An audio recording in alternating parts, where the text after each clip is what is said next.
Hi, welcome back to my favorite films.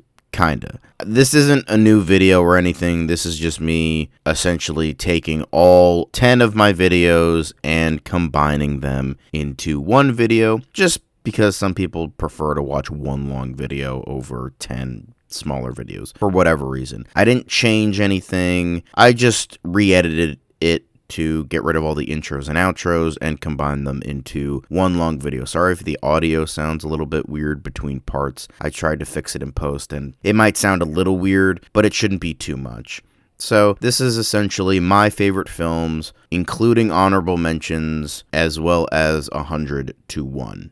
So enjoy. First is The Amazing Spider-Man. While this movie is not perfect, it still does a lot of things right. Andrew Garfield as Spider-Man, Emma Stone as Gwen Stacy, and a genuinely intriguing retelling of the Spider-Man mythos. I liked Rhys Ifans as the Lizard. There's a lot of memorable action sequences, and it's a fun time. Glad Garfield got some redemption in Spider-Man No Way Home. Next up is Pink Floyd The Wall. Purely here on the grounds I just love the music too much. Anyone who knows me personally knows I adore this album to pieces. The movie isn't amazing, but it does have some incredibly iconic imagery that usually pops into my head whenever I listen to the album on its own. Alan Parker does do a good job, and for what it is, I do like it. I just wish it had Hey You, though.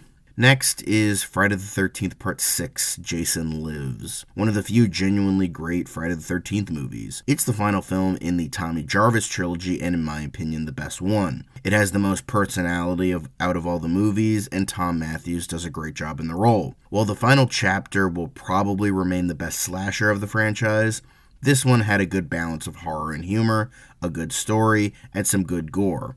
From what we actually see of it. It could have started something really great, but the studio wasn't having it. Next is The Running Man. Based on the Stephen King story of the same name, under the pseudonym of Richard Bachman, this has very little to do with the original story, but it's still a great action film from beginning to end, and a great performance from Arnie. Plus, Richard Dawson is fucking amazing as Killian. It's so ridiculous in so many ways, and with that, it is a genuinely fun time, and feels unique in terms of Arnie's filmography.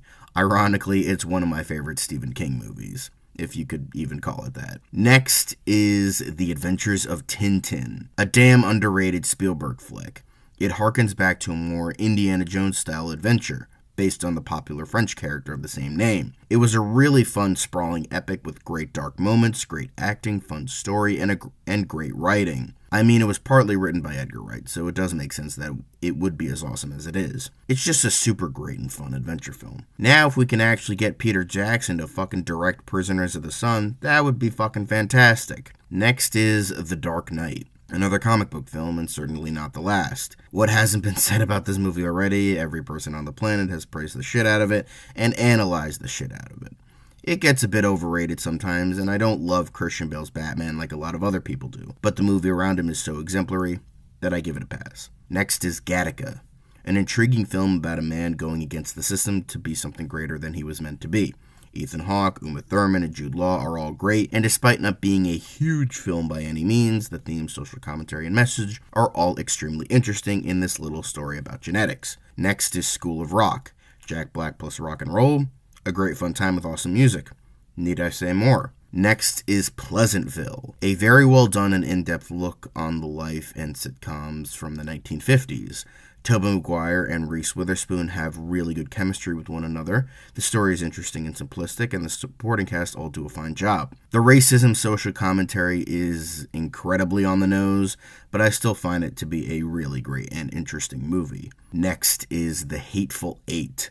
This is pretty much a Western remake of The Thing, except instead of an alien, it's a group of criminals and outlaws. Even going so far as to cast Kurt Russell and use some of the unused music from The Thing by Ennio Morricone. Despite it being heavy on dialogue and not a whole lot happening, Tarantino manages to make the movie work and keep your attention throughout. All the characters are horrible human beings, yet interesting and memorable. The writing is stellar, the small moments of comedy are incredible, the small amount of action is good, and the chemistry between characters is stellar. Next is Spider-Man Into the Spiderverse, another Spider-Man film, and this manages to hit all the marks of what a Spider-Man movie should be. While the idea of multiverses have become a bit tired recently, I still think this is one of the best examples of doing it properly. The other Spider people don't overshadow Miles' story, and it took me a while to appreciate that with subsequent rewatches, as great and as likable as they are. Since, ironically, the MCU borrowed so much from Miles' backstory for Peter for some reason, they had to essentially build Miles from the ground up and made him way better than his initial comic book counterpart. With this, we got a genuinely terrific Spider-Man film when the MCU refused to give us one. Until 2021, that is. Next is The Lighthouse. This is an interesting one because I don't know if this movie will hold up on another watch, mainly because it worked when I watched it initially because of how it explores grief, and I sort of recently lost someone when I initially watched it. But this is probably one of, if not the best example I've seen in terms of exploring grief. All the emotions of the main character make sense. All of her decisions and actions make sense. And how that is explored when this movie does go beyond its initial grounded foundation is nothing short of excellent. This is a very personal film for me, and it really put everything into perspective after dealing with loss. Next is Nobody. After that dour note, let's go to a bit more of a fun film. The action comedy pretty much looked like a lesser John Wick when it was first released, as it was by the same director, and it seemed he was just remaking the same movie over and over again, which I don't really mind, but that's beside the point. However, ironically, it really isn't. It does have some things in common, like the retired assassin trope and having insane action sequences, but I felt it did enough different to make this stand on its own 2 feet. Mainly focusing on different aspects of this guy's life, having it be rather grounded compared to the lore of the John Wick universe, and having a much bigger focus on comedy. If you avoided this expecting diet John Wick, I urge you to check this one out because you might just be surprised with the outcome. Next is 1917. I'm glad that World War I movies are getting a bit more of a resurgence because they are seriously dwarfed in comparison to World War II movies when World War I is just as interesting. In terms of contemporary films, this is the cream of the crop. While not the greatest World War I film ever, it certainly is a brilliant non-stop thriller while also leaving some room to breathe. It looks gorgeous, George McKay and Dean Charles Chapman do a great job, and it's just truly brilliant in every sense of the word. As much as I love Parasite and am more than happy it won, I still believe that this was the best film of 2019. Next is Meet the Robinsons, arguably the most underrated Disney movie next to Rescuers Down Under. A pitch-perfect cast, a great story, a feel-good tone, and a great message to not only kids, but basically to anyone. While it seems like a tired message, especially in terms of Disney movies, the way they handle it is a lot more creative than people give it credit for. Plus, the weird and fun imagery is a delight, and even has some good darker moments. A genuinely great Disney movie. Next is Spider-Man 2. Alright, last Spider-Man film, I promise. It is the quintessential Spider-Man movie and easily the best. It took me a very long time to finally realize this, but everything about this movie just works. Peter's development, the villain, the writing, it's all just pitch perfect in terms of a Spider-Man film. It would take a very long time to get something to top this, if ever. Even if I do majorly love Amazing Spider-Man and Into the Spiderverse, Spider-Man 2 still remains the best Spider-Man film we've ever gotten and probably will stay that way for a good long while. Next is Wes Craven's New Nightmare. It took me a second watch to really fully appreciate this movie. I think it was because the first time around I was expecting more of a Freddy Krueger slasher flick, even though I knew that wouldn't be the case. I think even watching it for the second time, knowing what to expect, made me really love this film. It's a satirization of the horror genre and more so the Nightmare franchise and what it represents. Honestly, I felt this was a better meta-horror film than Scream was, because this felt more like Wes Craven's creation, while Scream felt more like a Kevin Williamson movie. And considering I'm not a big Kevin Williamson fan, it makes sense that I would more so go for this. Plus, I absolutely adore the look of Freddy in this movie, and consider it the best the character has ever looked, period. Even if it technically isn't the character. Next up is Dirty Harry, one of the many movies that made Clint Eastwood an icon. It's a simple affair, but a gritty, brutal, and satisfying one. Eastwood is exceptional as Harry Callahan, and Andrew Robinson is definitely and undeniably great and creepy as the killer. It's a movie that is iconic for a reason, and I fully agree on why it has become so. Next is Mystic River. More Clint Eastwood for you, but this time behind the camera. An exceptional crime drama from Clint Eastwood with a great cast, amazing writing, and so many intriguing twists and turns that it'll keep your attention throughout. I don't want to say too much about this one, just that it is amazing and you have to experience it for yourself. Next is The World's End. Edgar Wright's cap to his Cornetto trilogy, but the first one I saw. Because of that, it has always remained my favorite of the three, even though I do think Hot Fuzz is the better movie. It includes many of the tropes that Wright is famous for and utilized perfectly. The action and comedy is brilliant, and its sci-fi ideas and themes are built up properly throughout the film. While not my favorite of his, it perfectly shows how Wright is such a talented filmmaker. Next is Mission Impossible Fallout. Talk about a franchise that has just gotten better and better and better as time goes on. When in doubt, add fucking Superman to your cast and have it be an instant action classic. There is one Mission Impossible film that I do like more, and I will get to that in a second, but this was just brilliant. While Rogue Nation is really, really great, Fallout just fucking blew it out of the water. It is just a pinnacle example on how to do almost everything right in terms of an action espionage film. Next is Edge of Tomorrow, another Tom Cruise film, and this one decided to take the idea of a time loop and totally ran with it, and it is brilliant. Loosely adapted from the manga All You Need Is Kill, the movie showed why so many people love Cruise as an actor. Yes, he is a brilliant action star, but this one showed his acting chops a bit more, because he actually developed into that action star status over the course of the film, instead of just being that from the start. With that, he is a bit more of a relatable hero in a way, rather than the invincible hero we know him as in so many of his other movies. Not saying those are bad, as I literally just mentioned one, but I liked how it took a different take and made it unique when so many people made fun of it, just calling it Groundhog Day plus Oblivion, when it is so much more than that. Next is Mission Impossible Ghost Protocol. Alright, last Cruise film, I promise. Maybe.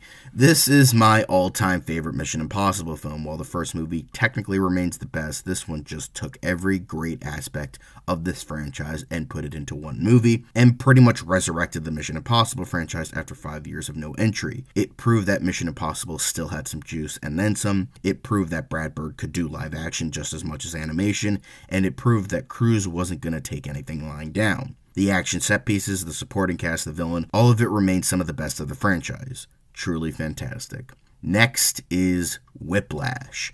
Alright, enough of the over-the-top action spectacle, time to take things back to earth. Damien Chazelle hit the ground running with his directorial debut based on his short film of the same name. While not for the faint of heart, it is an extremely layered film about how far we really will go in terms of trying to be the best you can be, and what comes with that.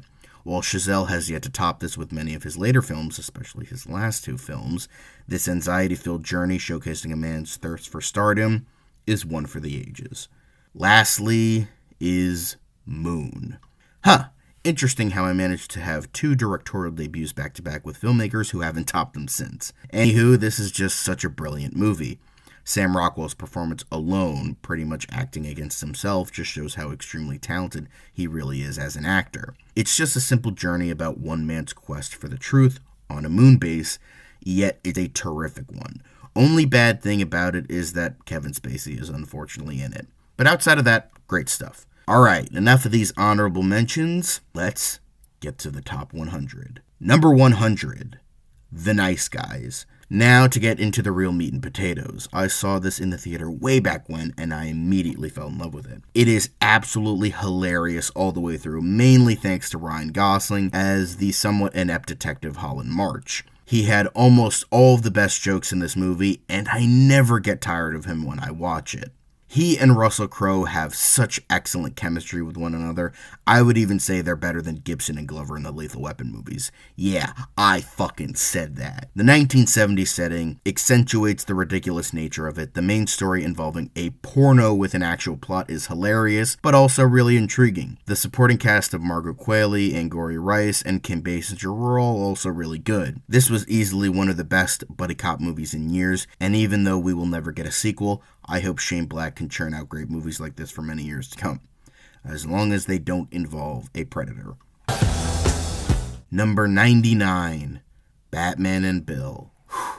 This one is a lot. This, in actuality, is the only documentary that will be on this list because this touched me more than I thought any movie could. This movie is about the fight from a man named Mark Tyler Nobleman to get the co-creator of Batman, Bill Finger, the credit he deserved, the quest to find a remaining descendant, and the legal battle to ensue to get Bill's name on future Batman media. This movie was not only extremely interesting and informative, but it is one of the saddest and most gut-wrenching movies I have ever seen. I almost struggled to not cry while writing this because of just remembering how fucking sad the movie really is. How Finger was stripped away of everything despite being the most integral part of creating the Batman mythos will absolutely rip your heart out. But even without all the sadness and even anger as well when it comes to this movie, it's just a really well-made documentary. How it does go over the history and comic book style art, how Nobleman got so attached into making this a reality, why it is so important that this happen, while also explaining other legal battles with other characters and DC, mainly Superman, and how everything does come together. How this gigantic open secret in the industry prevented someone from getting what he deserved, and how this has happened to a lot of other people in a lot of other industries. Bill Finger is unfortunately the exception to this and not the rule, but between how well done the movie is and how unbelievably emotional it is, makes this one of my favorite movies. Number 98. Behind the Mask, The Rise of Leslie Vernon. Now to get back into something a little bit more happy, I guess.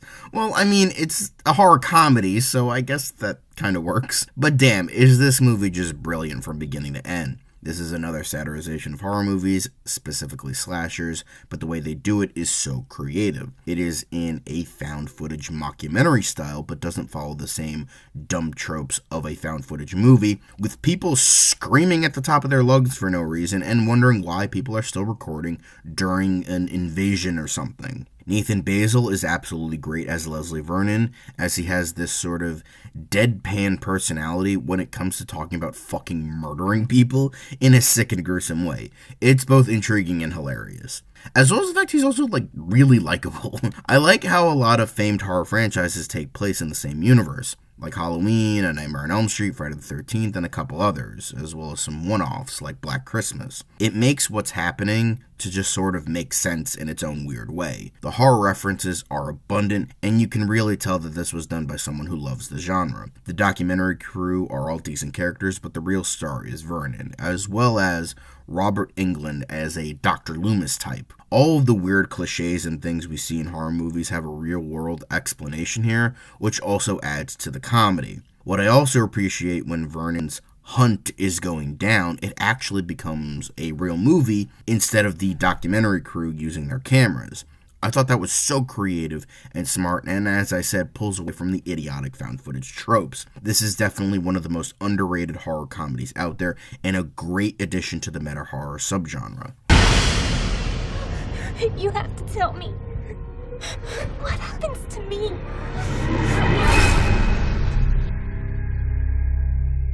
Number 97. Gone Girl. Adapted from the Gillian Flynn novel of the same name, this is an excellent and incredible mystery from beginning to end that can only be pulled off by the great David Fincher. Almost everyone is perfectly cast, from Ben Affleck to Carrie Coon to Kim Dickens to Neil Patrick Harris to even motherfucking Tyler Perry. God, Fincher is so talented, he even somehow got a good performance out of Tyler fucking Perry. And then there's Rosamund Pike. Oh my fucking god. She was absolutely excellent. And in my opinion, gave the best performance that year. I'm sure Julianne Moore was great in Still Alice, but Pike was just on another fucking level. Then there was the constant twists and turns, with the journey getting there is just an absolute roller coaster. It's a thriller that is just so intriguing from beginning to end that it keeps you constantly on the edge of your seat. It also has brilliant social commentary about believing all victims, the death of the American dream, and modern day marriage. Fincher is an expert, and this is one of the many films that proves it. Actually, I've never found that to be true. Number 96. I Am a Fugitive from a Chain Gang. Well, this one certainly came the fuck out of nowhere. I was going through a bunch of classic movies for a period of time, and this popped in there. I expected it to be good, but what I got was just excellence. Like, damn. It is based on the life of Robert E. Burns, who at the time this film was made was still a fugitive and wouldn't be pardoned until 11 years after this was made. For an older film, it was remarkably well paced, which can be surprising with older films from time to time. Paul Muni delivers such a great performance and becomes an instantly likable lead, especially when dealt with a horrible hand dealing with the Georgia prison systems. With the Hays Code not being in effect at the time, although the do's and don'ts were still trying to be pushed, it could get away with more of the brutality of the prison system, as well as one of the first movies showcasing the distrust of the U.S. legal system while showing a favoring towards wrongly convicted felons as well as veterans at the time. Everything about the movie is top tier, and it became an instant favorite. Number 95.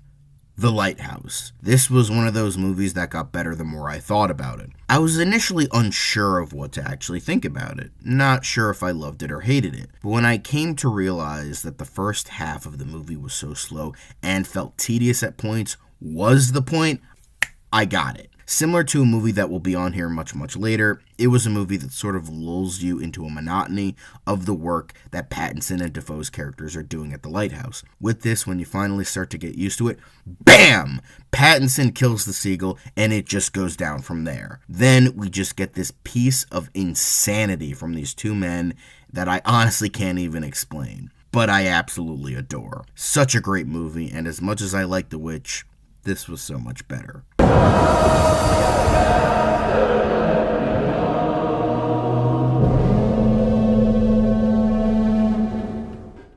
Number 94, The Wicker Man. As in the original, not the one where Nick Cage punches a woman in the face. This is the type of movie where the simplicity is its greatest benefit, as it is simply a mystery film about what happened to a little girl on this island where nobody has any recollection of her existence. Due to its simplicity, its themes about religion when it comes to Christianity versus paganism are at the forefront, but it never comes off as preachy or forced, mainly because it felt natural to the overall story and narrative. Christopher Lee, despite not being in the movie a ton, delivers a great performance, and even he considers it one of his best, as well as stating that it was the best film he had ever appeared in, which, by the way, he said after he appeared in the Lord of the Rings trilogy. Suck on that, Tolkien fans. While unfortunately this movie is more so well known for its ending scene, the rest of the movie is still an excellent horror mystery with a great foreboding atmosphere and a creepy tone.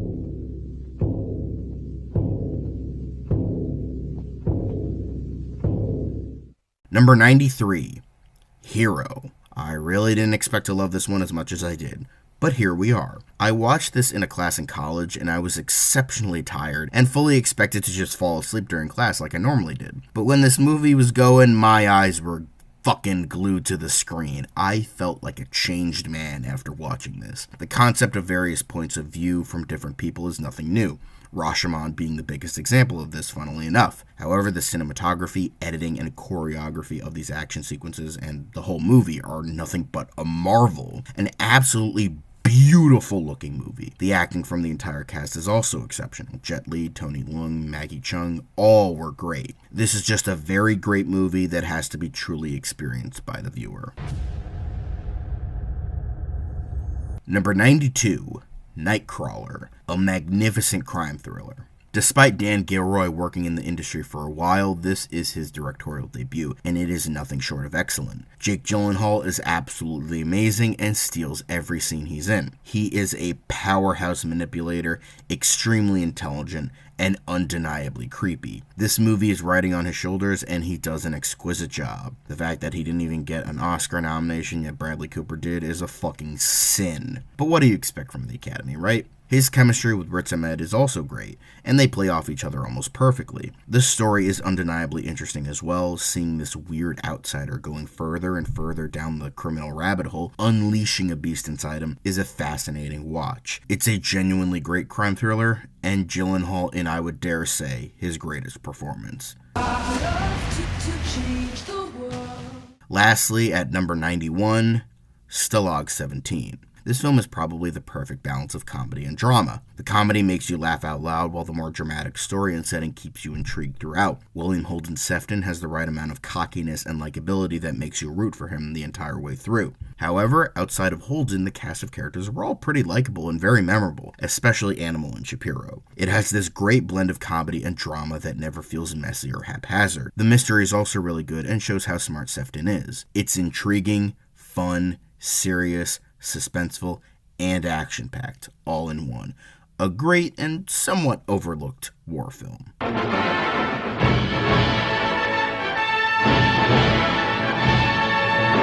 Number 90, Dread. A brilliant and pretty unique action film from start to finish. Carl fucking Urban absolutely 100% nails every scene he's in, and from diehard fans is a great adaptation of the original character, definitely more so than Sylvester Stallone's version in 1995, as unintentionally hilarious as that movie is. It's pretty much a more brutal and grimy version of Die Hard with amazing action sequences, surreal experiences regarding the drug in the film slow-mo, and a great villain with Lena Headey's mama. Plus, Olivia Thirlby and Urban have a great back and forth, and there are plenty of pretty damn good moments of comedy as well. The fact that we got sequels to Norm of the North and Mamma Mia before this just goes to show that humanity isn't worth saving. The sentence is death.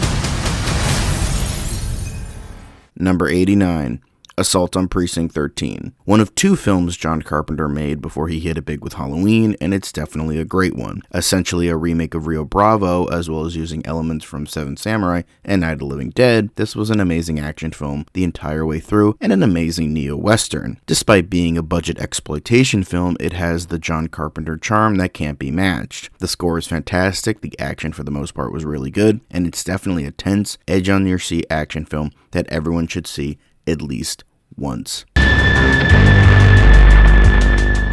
Number 88, The Edge of 17. A great coming-of-age story. While it does have some cringy moments here and there, I felt that it was intentional and added to the film in all the right ways because, growing up is just one giant cringy experience. The characters are extremely well written and the story is so good. The dark humor is also great and the drama is quite exceptional. Haley Steinfeld was fucking amazing in the lead role, like Oscar-worthy levels of good if I do say so myself. Her chemistry with Woody Harrelson was just a home run. From their first interaction in the movie, these characters have had a good and comfortable relationship for a while, that they can talk to each other like this. It's just a fairly simple little movie, and I found it to be very, very, very relatable.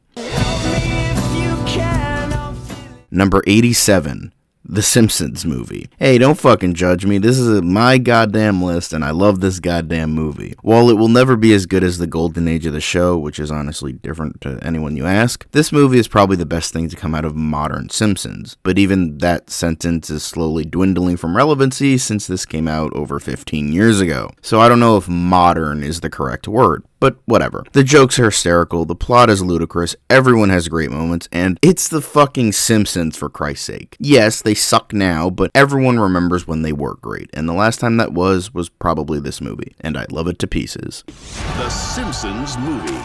Number 86. Reservoir Dogs, my favorite Tarantino movie. Yes, even more so than Pulp Fiction, Dad! I just love how simple it is and the chemistry between the entire cast. Tim Roth, Steve Buscemi, Harvey Keitel, and Michael Madsen are all such great assholes and bounce off each other quite well. The non-linear storytelling, the bare-bones nature of it, the dialogue, the dark comedy, almost everything about this movie works. While Tarantino is a controversial figure, he makes some damn great movies, and this to me is my favorite, and maybe even his best. Reservoir Dogs. Hey, Joe, want me to shoot this guy?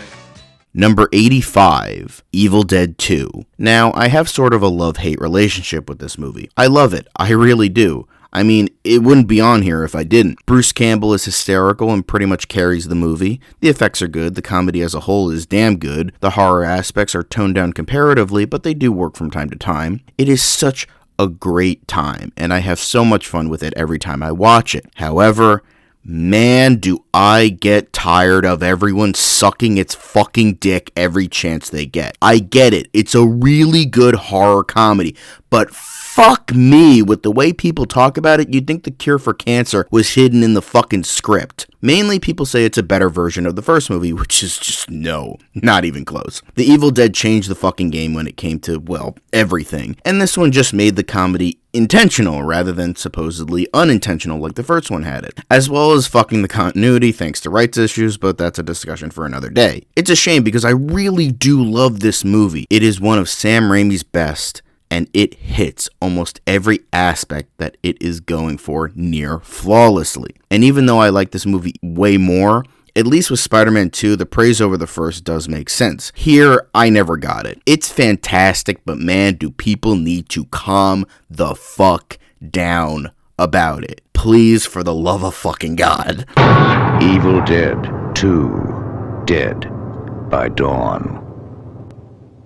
Number 84. Miracle. A classic underdog story and one of the best of its kind. Based on the 1980 U.S. hockey team, this showcases the trials and tribulations the players had to go through before the miraculous game. It had some really great drama and an amazing performance from Kurt Russell. While I don't know how true it is to the original event, I would imagine it came pretty fucking close. But even historical accuracy aside, this truly was a great movie in every sense of the word. If you don't understand what makes this movie so great, well, I don't know what to say. It's an amazing movie that'll make you proud to be an American. I also highly recommend the documentary Do You Believe in Miracles, which is also very well done.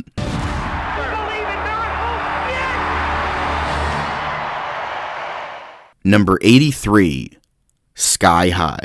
Another Disney movie starring Kurt Russell. I always thought that this was one of those stupid movies I liked as a kid, but in actuality wasn't that great. However, I couldn't be more wrong. Not only is it a great movie, but it's definitely one of the best superhero movies not based on a comic. The characters are all distinctive and likable. The villain is great. It's a great coming-of-age story. The effects aren't half bad, and it's got Bruce fucking Campbell. What's not to like? Also, before I forget, fuck My Hero Academia. That is all. Moving on.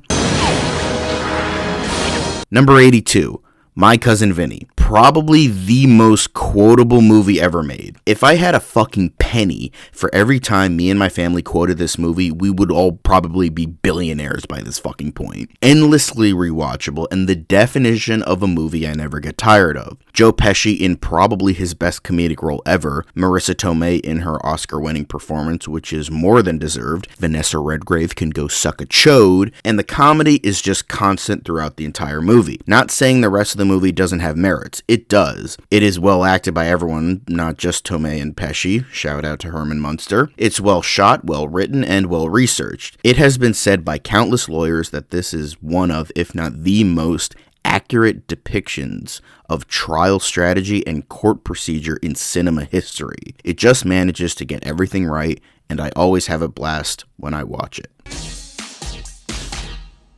Number 81. The Frighteners. Depending on who you ask, most people will say that either Braindead or Return of the King would be Peter Jackson's best film. I mean, you have some people in the minority that would say something else, but it's usually those two. But to me, my favorite and maybe his best is The Frighteners. I feel like this is Peter Jackson with some sort of restraint on the horror aspects, and I do really like that. As much as I love Braindead, it is hysterical. I just liked the nature of this movie more. Michael J. Fox was great. I loved seeing him as an absolute sleazeball. Jeffrey Combs is always a fun time, and Fox and Trini Alvarado have some really good chemistry with one another, as well as Fox, Jim Fife, G. McBride, and John Astin having really a lot of funny moments together. The tone is hilariously over the top in all the right ways, in addition to Jake Busey's character. Again, to most people this might not be anything special in regards to Jackson's filmography, but I cannot help but love it. The Frighteners. Number 80, Duck Soup. This is a more recent addition, but I absolutely love this movie. It's a perfectly timeless comedy which keeps building upon itself, and it just gets funnier and funnier. While Groucho was pretty much the poster child of these movies and still pretty relevant in the world today, his siblings were just as funny as he was. Harpo and Chico are damn hilarious, despite the fact that they don't really get mentioned that much by comparison. The story is pretty much just a vehicle for the overall absurdity and jokes of the film. It starts off kinda slow, but by the end, I was absolutely howling with laughter. All three brothers were hilarious in their own ways, with Zeppo for the most part being the straight man whenever he does come in to do a scene. It is hilarious from start to finish and manages to do everything right with what it's trying to do, and absolutely flawlessly at that. Plus, it's short, so it's fairly easy to watch.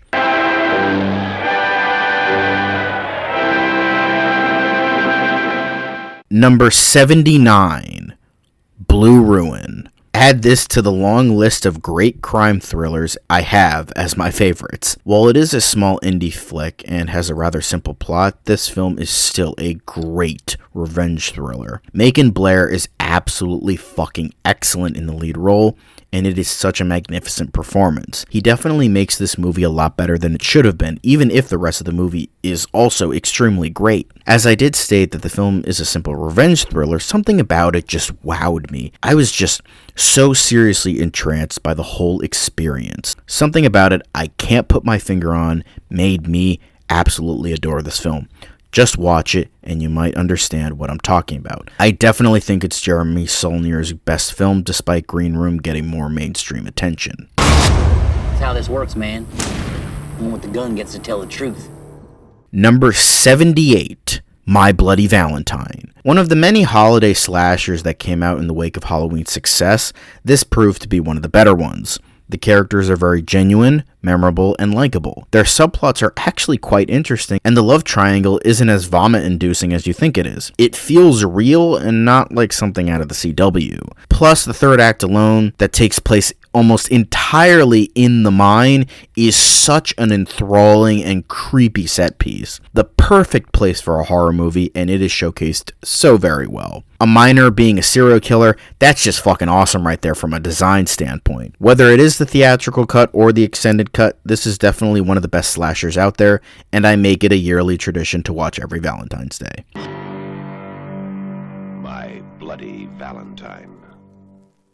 Number 77, Psycho, Alfred Hitchcock's classic. One of his greatest films and my personal favorite. While movies like Rebecca, North by Northwest, Rear Window, and possibly even Vertigo are much better and considered better, with many saying the latter is his best, although I have yet to see it, Psycho I just can't help but love. So cheap and with so little, it showed that with almost nothing, that Hitchcock is still the master of suspense. Not really much else I can say, because goddamn, what hasn't been said about this classic.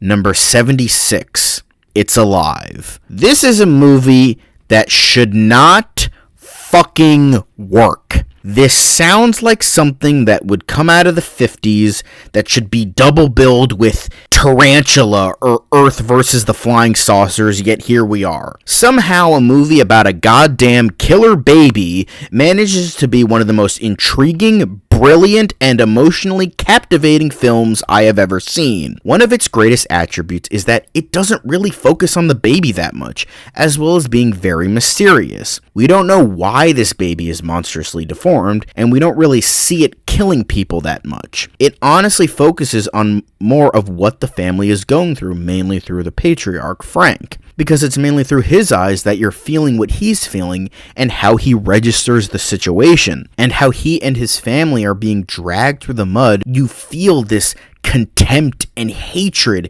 he has for this thing that he cannot even call a human being, let alone his own child. It is completely and utterly drenched in 1970s atmosphere, pacing, and tone, and I absolutely love it to pieces. I mean, the scene with Frank in the sewer is so fucking well acted and is so emotionally charged that scene is worth the price alone, as well as the great opening scene of the preparation of the baby's birth, the build-up, and the payoff. So fucking well done. What can I say, but somehow it is 1970s horror at some of its finest.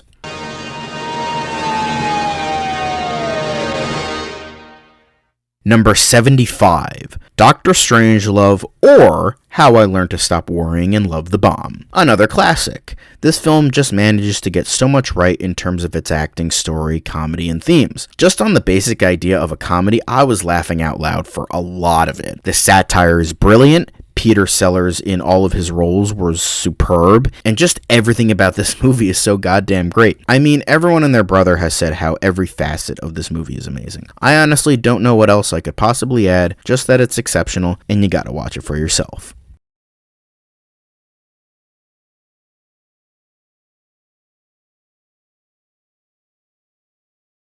Number 74, The Ninth Configuration. One of the two films Willy and Peter Blatty directed, this is what I imagine to be the real sequel to The Exorcist, and not, that other crap. The reason I say this is because that was Blatty's intention, as this trilogy, now with Ninth Configuration in the second slot, is about good and evil. The Exorcist is about the examination of pure good and pure evil. The Ninth Configuration is about what makes a man good and redemption, and Exorcist 3 is about humanity's strange pursuance of pure evil and becoming that. Because of that, the film feels more like a complete story, especially with Blatty taking the reins of his sequels after being a bit upset with what Friedkin did to his story with the first film, although they did later make amends. But outside of the themes and subtext, the movie on the surface is excellent as well. Just for Scott Wilson's performance and the third act alone makes this worth watching. But even outside of that, it melds its many genres perfectly, with notes of comedy, drama, horror, and thriller, with how it deals with the idea of insanity, what it means for the characters of Kane and Cutshaw, and the various discussions they have are all very good and extremely interesting. Despite not directing much, this film more than proves that Blatty was just as much an exceptional director as he was a writer. Number 73, Suspiria. This is a film that is all about atmosphere. While the other aspects are very good, like the acting, plot, cinematography, and themes, this movie very much tries to focus on the surrealism and atmosphere to try and scare you. The point of this movie is that it's very much supposed to be not only drenched in atmosphere, but almost a dark fairy tale, or more specifically, a nightmare. Hence why there is very little logic to the overall story, and at some points feels very choppy. That was very much intentional. As well as the main character feeling out of place in a foreign country being a major theme, because that adds to the nightmarish atmosphere. Not fitting in or not belonging, but widening that to almost a countrywide scale is frightening. It's not a typical cut and dry movie, and once you shed that, you should be in for a much better experience. It's truly a movie that is about the experience of it, and the interpretation of such events, rather than spelling it out for you throughout the entire film. It is Dario Argento's magnum opus for a reason.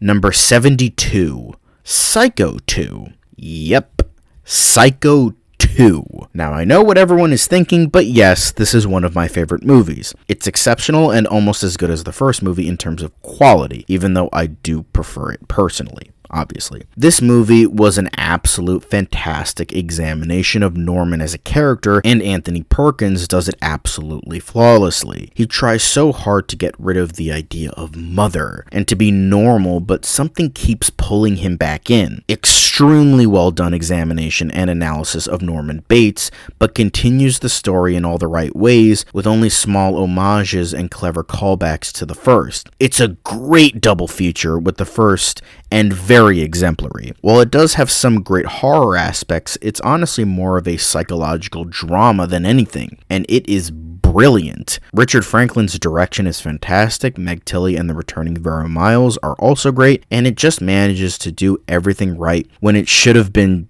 a shitty cash grab sequel. Speaking of shitty cash grab sequels, you can probably skip Psycho 3 and 4. They aren't worth it unless you're that big of a fan, although I do recommend the TV show very much. Psycho 2. It's starting again. Number 71, The General. A brilliant adventure from beginning to end. one of the greatest films to ever come out of the silent era from the amazingly talented Buster Keaton. I remember watching this when it was on Netflix years ago. I wanted to watch more classic films, and I thought this would have been a good film to watch. And what a fantastic film it was. This movie is definitely the tried and true meaning of the word adventure. I was absolutely enthralled from beginning to end. The comedy was hilarious, and Buster Keaton's stunts are still impressive to this day. While it unfortunately follows a Confederate soldier being the hero, since the rest of the movie is so fantastic, I'll let it slide. And it's really a nitpick in the grand scheme of things. But if you want to watch an absolutely enthralling and fun adventure, then I definitely recommend this silent classic.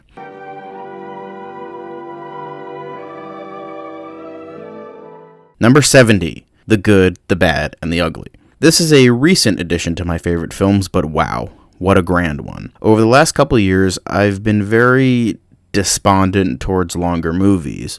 If I see a movie over a 2-hour running time, I tend to roll my eyes, because more often than not, it doesn't warrant its 2.5 to 3 hour running time. But the common denominator is that it's newer movies, not older ones, and I guess the cure to my woes was to go back to the classics, because this is a 3-hour movie that certainly doesn't feel like it, despite its incredibly simplistic plot. First, it starts out as a frenemy rivalry between Blondie, played by Clint Eastwood, and Tuco, played by Eli Wallach, and then later on, both know where a stash of gold is, but both only know half of the information, and aren't giving up their half of the info to the other. So now it's two smarmy, greedy assholes trying to get a big payday while another guy named Angel Eyes is also trying to find the gold. It's an epic odyssey that is awe-striking to say the least. I was on the edge of my seat throughout the entire thing, and not once did it ever feel boring. I was worried because this is said to be not only the greatest Western of all time, but one of the greatest movies ever made. But the overhype didn't even kill this movie for me. It is an absolute cinematic experience in every sense of the word. Clint Eastwood is great as always, but Eli Wallach steals the fucking show as Tuco.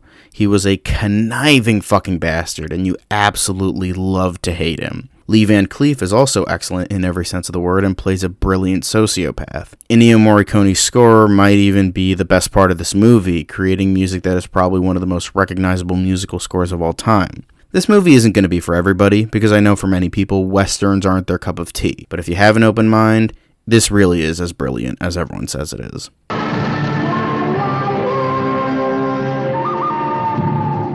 Number 69, Starman. This movie was pretty much John Carpenter's answer to E.T., in a way.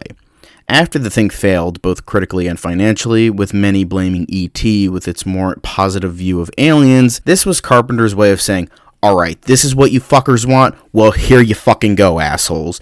And with that, we got another excellent film from the master himself. This is probably one of Carpenter's most underrated fare because it's not mentioned a ton despite being one of his best movies. In my opinion, of course. It's just one of those movies that is weirdly beautiful and wholesome. It shows the beauty of humanity that is just really touching and something I absolutely adore about this movie. But even despite this, the characters and their relationship are very great as well. Bridges and Allen have great chemistry with one another, and Bridges delivers such a great performance that balances the line between human and alien perfectly. I also believe the score by Jack Nitzsche is probably the best score for a Carpenter movie that he did not do himself.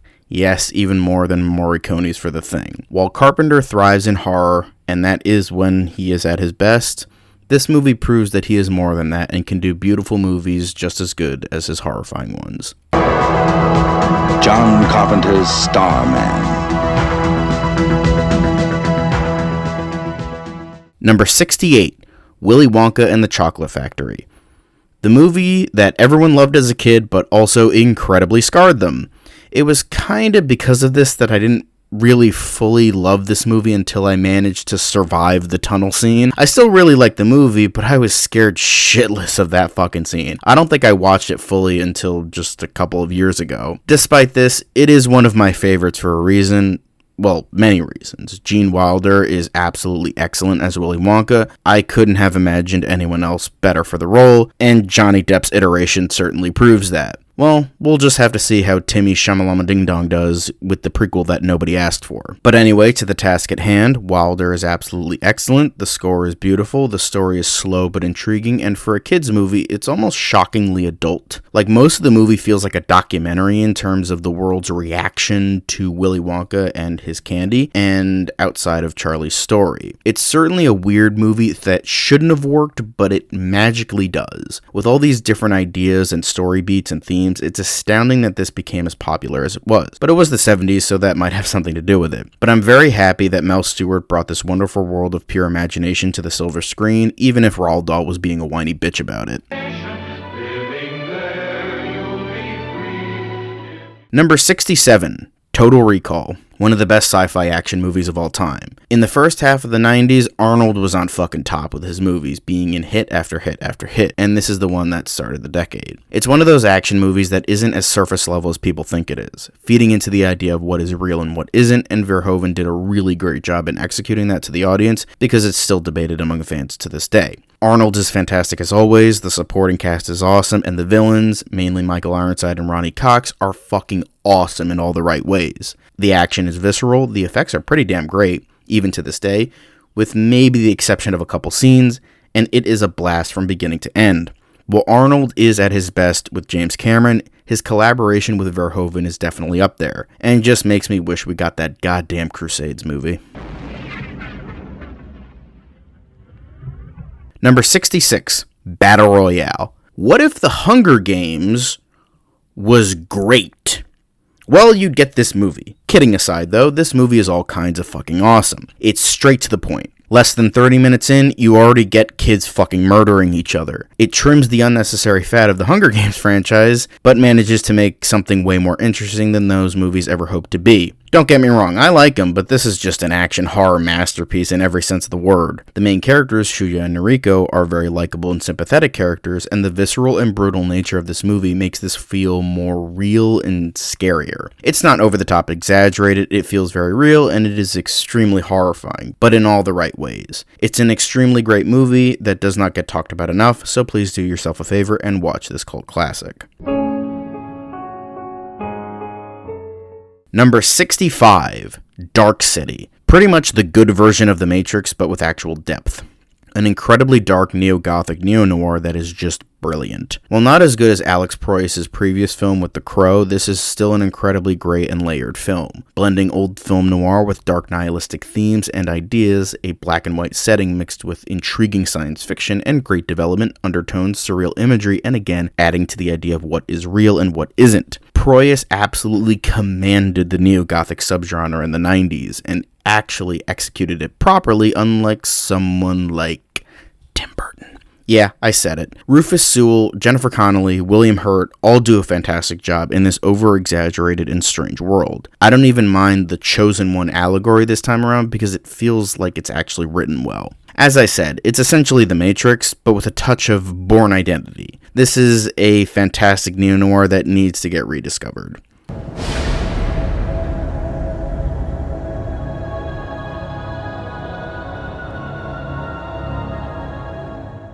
Number 64, The Fugitive.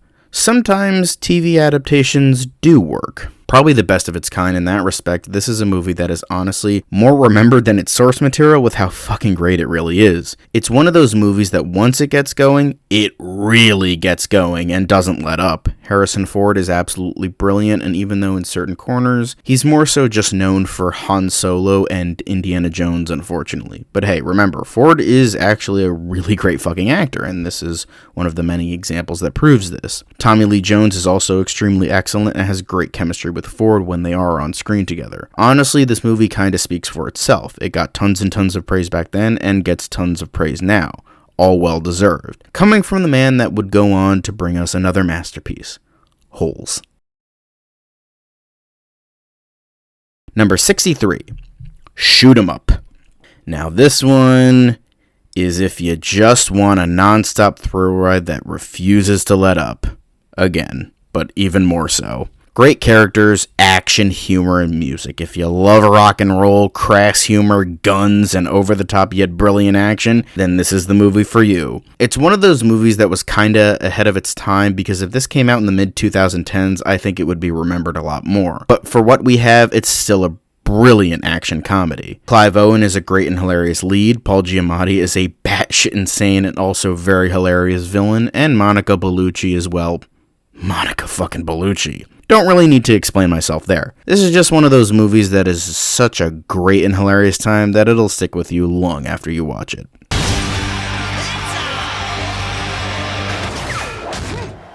Number 62, Logan. I will forever stand by that this is probably the best Marvel movie we've ever gotten, and since almost everything is under the House of Mouse, that will probably not change anytime soon. Pretty much the Wolverine movie that everyone had been clamoring for years, and we finally got it. As great as the Wolverine was, it unfortunately falters with its very over-the-top third act. But Logan manages to channel great storytelling, characterization, and take horrible source material and make something great out of it, which is certainly a fucking achievement. Hugh Jackman is once again fucking fantastic as Wolverine, same goes with Patrick Stewart as Professor X. Daphne Keane is great as X-23, as well as the villain in Boyd Holbrook, and Stephen Merchant as Caliban, as well as Richard E. Grant, even though he doesn't have a ton of screen time. Again, more brutal action, great themes, and a great ending to most people's favorite X-Man. It's just, everything about this movie is so fucking fantastic that it almost makes me forget that Ryan Reynolds is going to piss all over it with Deadpool 3.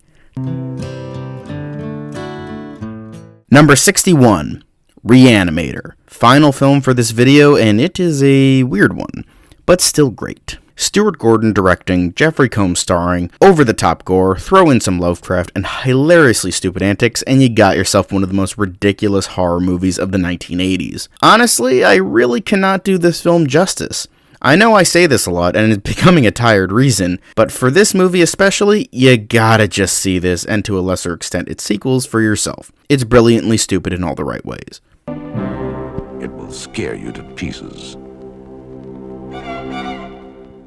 Number 60, To Kill a Mockingbird. See, I can love great high-class cinema too, Mom. Yes, I love horror and sci-fi and action movies, but it's not just that. And this is a very fine example, and one of the greatest movies ever made. This is one of the very few times in school where I managed to actually finish a book that was assigned, mainly because I loved it so much. And when we finished it, we immediately watched the movie, and it was also brilliant. It knew what to cut and knew what to keep, and it is a very streamlined version of the novel, but it's still fantastic.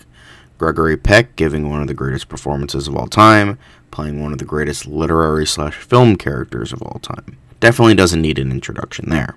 I could have also probably classified this as a Superman story, but I think 12 Angry Men did it slightly better. But hey, it's still a worthy contender for one.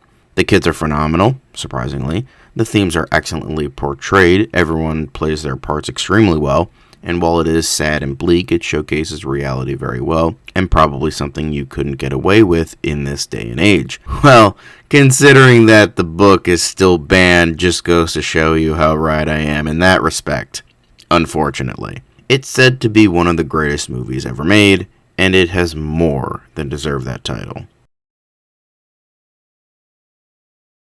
Number 59, They Live.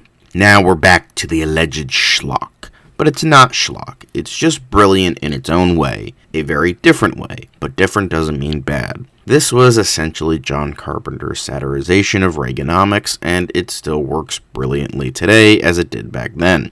Just tells us a lot about the economic side of our society, huh? Roddy Piper is absolutely great in the lead role. I'm not going to act like he's Daniel Day-Lewis or anything, but in this role he had a decent amount of range to make quizzical everyman and gun-toting badass work fairly well. Keith David is great as always, Buck Flower is always a delight to see, Meg Foster is really great as well, and it's yet another genuinely great Carpenter film that unfortunately falls apart a bit in the third act. However, despite this, still very great.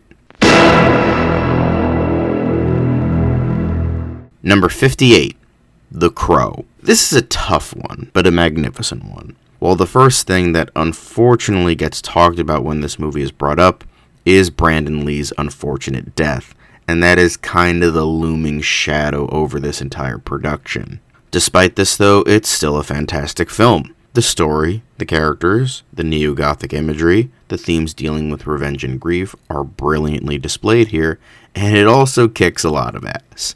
Despite not spending a ton of time acting, Lee is so good here, and it's a shame we lost him before he could truly get an actual career. The villains are brilliant sleazeballs, and you absolutely love to hate them. Preuss's direction is fantastic and was the go-to guy in terms of that neo-Gothic imagery, as I said before when talking about Dark City. It is one of the best comic book movies of all time, and I urge that everyone needs to watch this at least once. And remember, it can't rain all the time.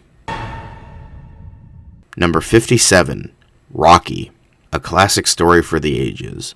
I know that everyone has talked everyone's ears off about this movie, but despite this, it's still a favorite of mine. I think what makes it so good is how the story of Rocky parallels Sly Stallone's story of how he became what he is today. So I kinda like that aspect. It's a simple story of going the distance. Not necessarily about winning or losing, just going as far as you possibly can go.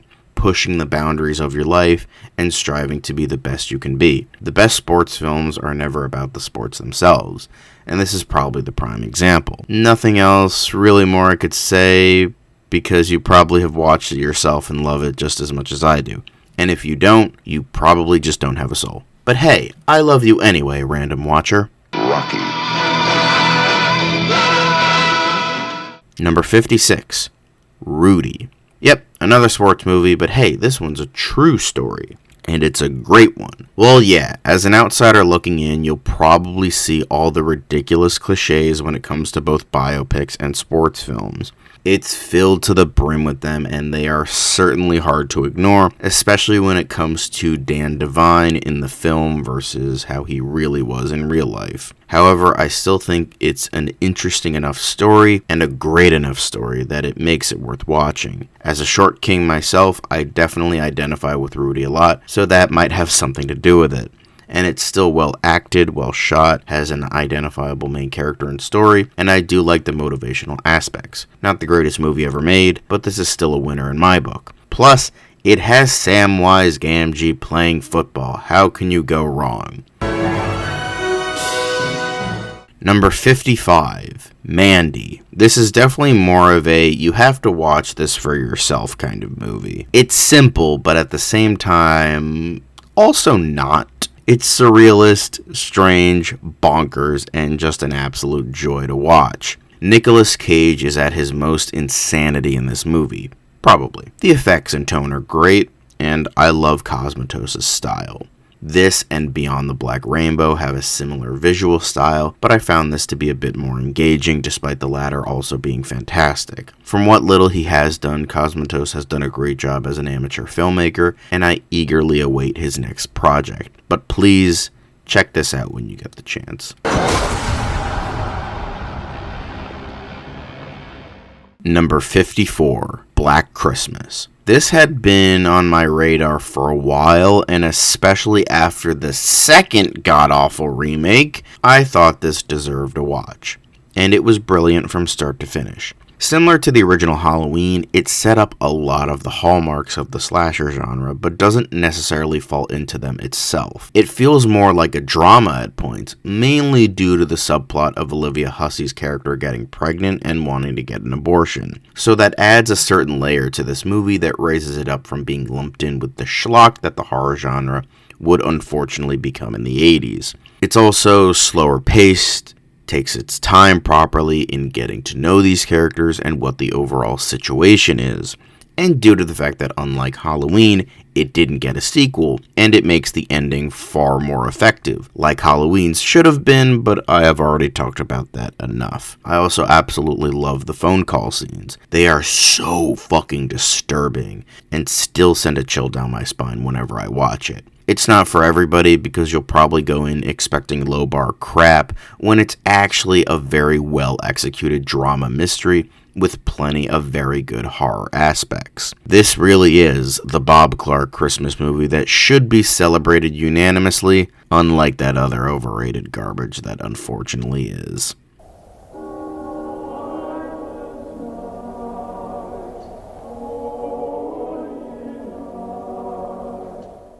Number 53, Phantom of the Paradise. I already went over this in my top 15 favorite horror films list, so I'll try my best not to repeat the same things here. This is probably one of Brian De Palma's most underrated films, if not his most. The sources he takes inspiration from are brilliantly intertwined here, and William Finley did a great job as the lead, delivering a very great, but very sympathetic performance. Paul Williams is a scumbag to the highest degree, and Jessica Harper is sort of pulled in all these directions in terms of wanting stardom purely based on her voice, but in the end wanting stardom more than anything. Its over-exaggerated tone is mesmerizing, balance of black comedy and horror is perfectly executed, and it being one of the first major uses of neo-gothic settings and tone is just superb. If you love Brian De Palma, maybe catch this weirder entry because it is fucking fantastic. Phantom of the Paradise.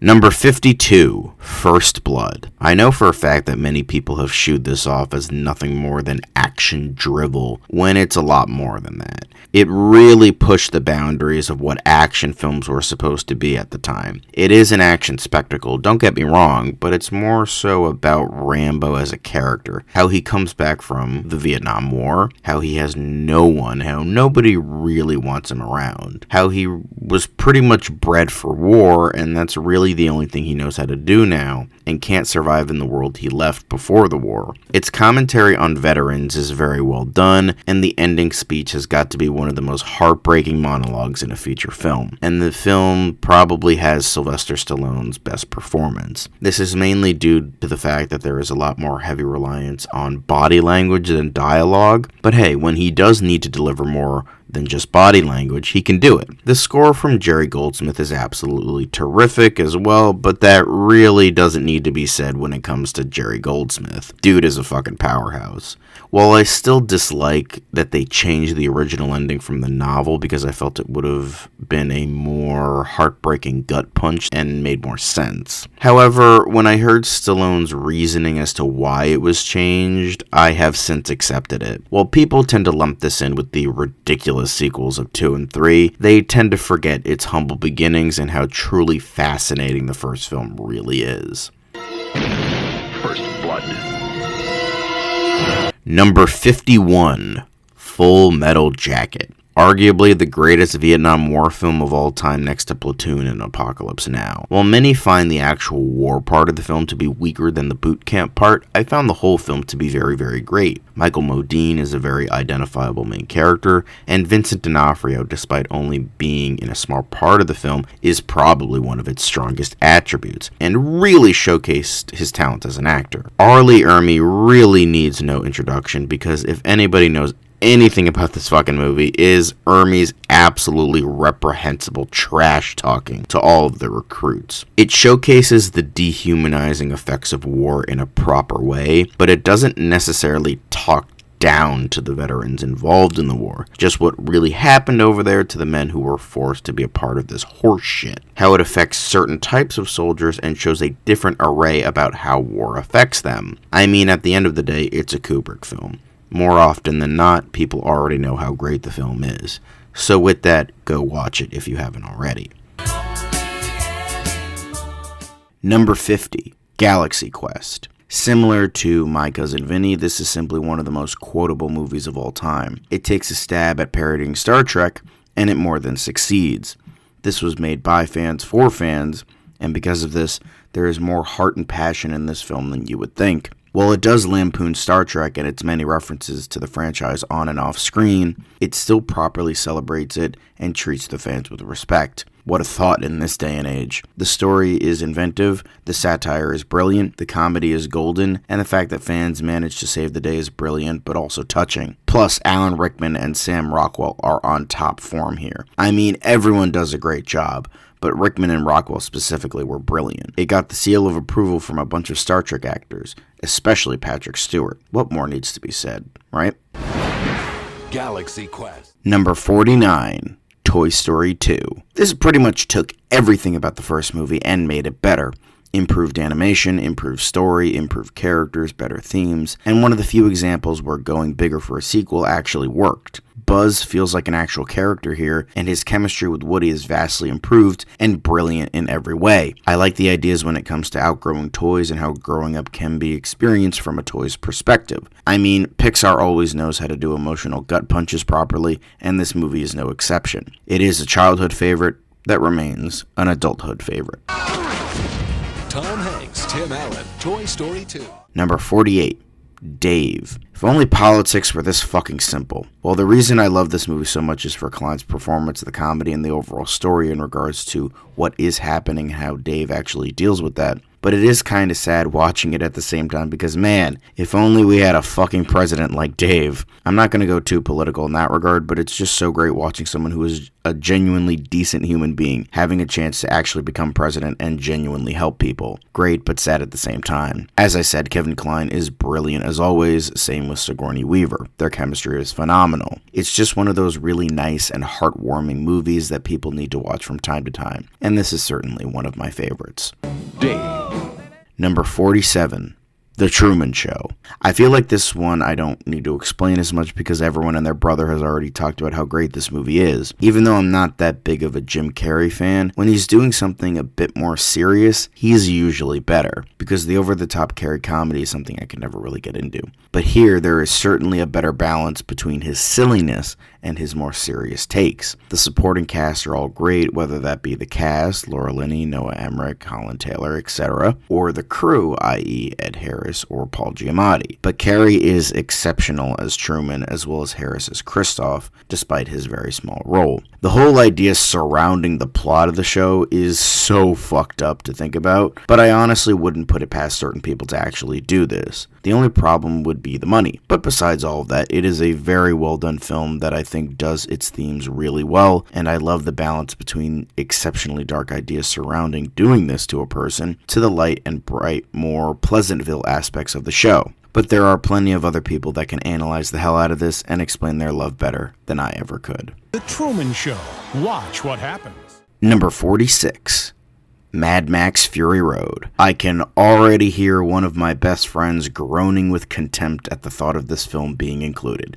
But hey, I think the film is genuinely fantastic. While I do think that Road Warrior is more brutal and visceral and is a more grounded view of this post-apocalyptic wasteland, I enjoy this one more. Yes, the ridiculous nature can get really silly really quickly. My headcanon is that these events didn't actually happen the way it's portraying on screen, but somebody telling a story across the generations and embellishing a lot of details as the story has become less and less true to the actual events.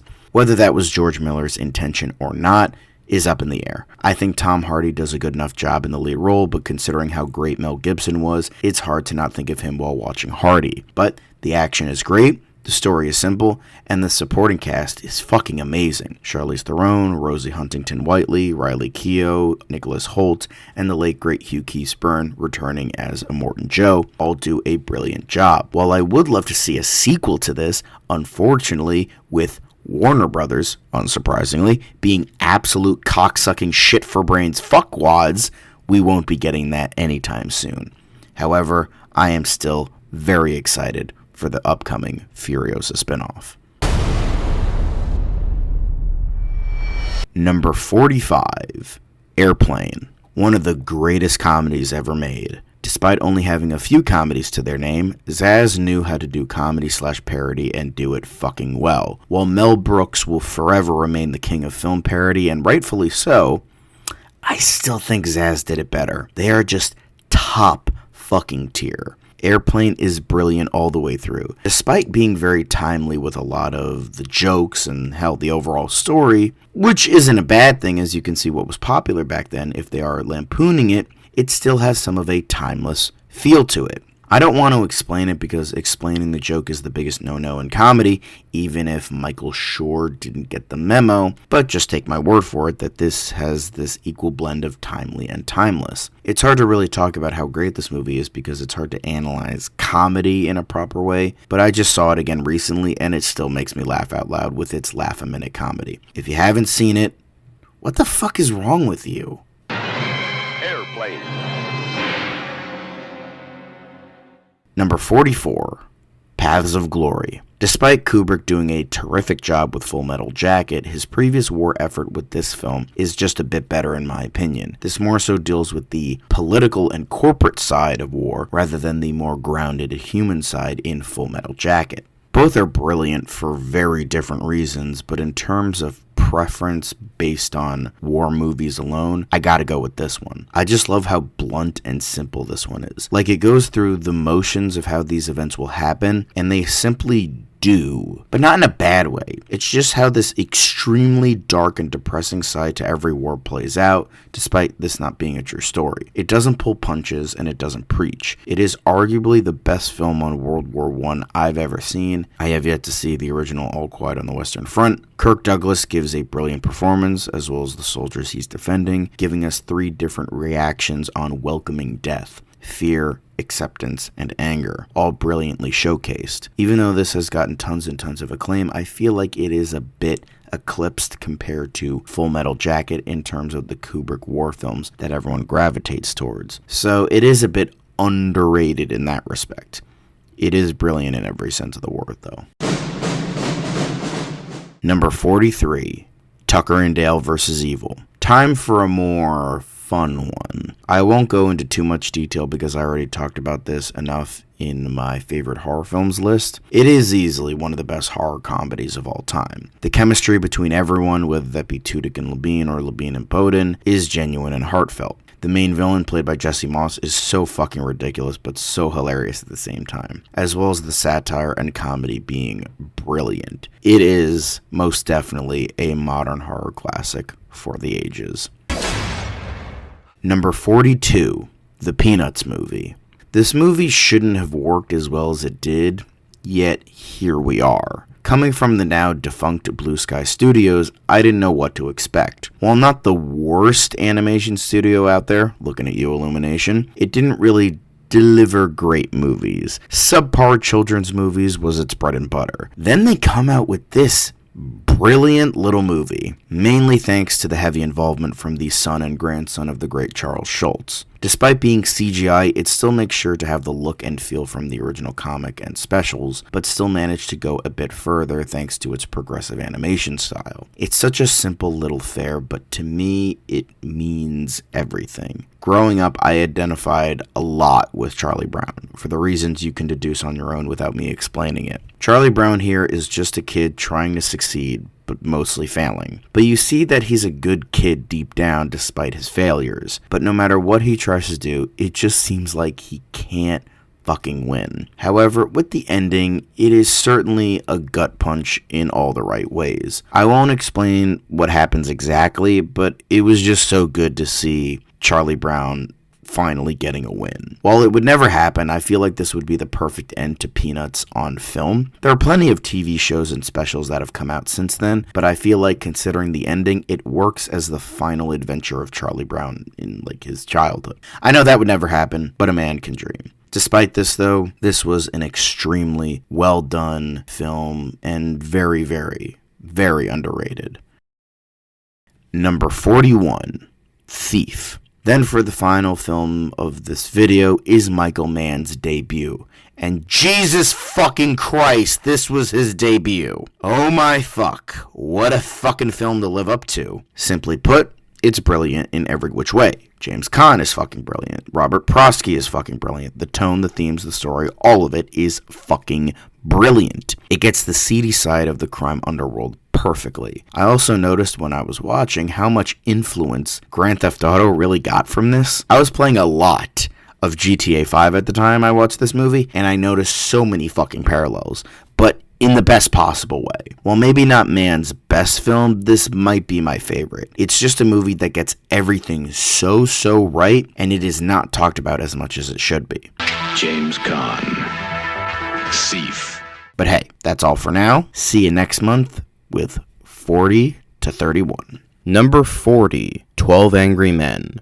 Another movie I've made an extensive video on, so again, I will keep this short. 12 Angry Men is a movie that should not work, but does. It all takes place, for the most part, in one location, but is never boring or dull. With these men discussing this issue, coming from all different backgrounds to really make sure they do the right thing depending on who they are. You have Henry Fonda's character, who is the lawful good, the epitome of what we perceive as the goodness of a person. He plays the part magnificently, of course, but I think the writing should be equally touted as brilliant, because you have magnificent writing that showcases this certain type of morality that is boosted by Fonda's performance. But the core is still there with or without him. And of course, the rest of the cast is superb as well, like Lee J. Cobb and Joseph Sweeney in their respected roles. While I have yet to see the remake, this film brilliantly showcases the power of morality and hope in ways that not many showcase anymore.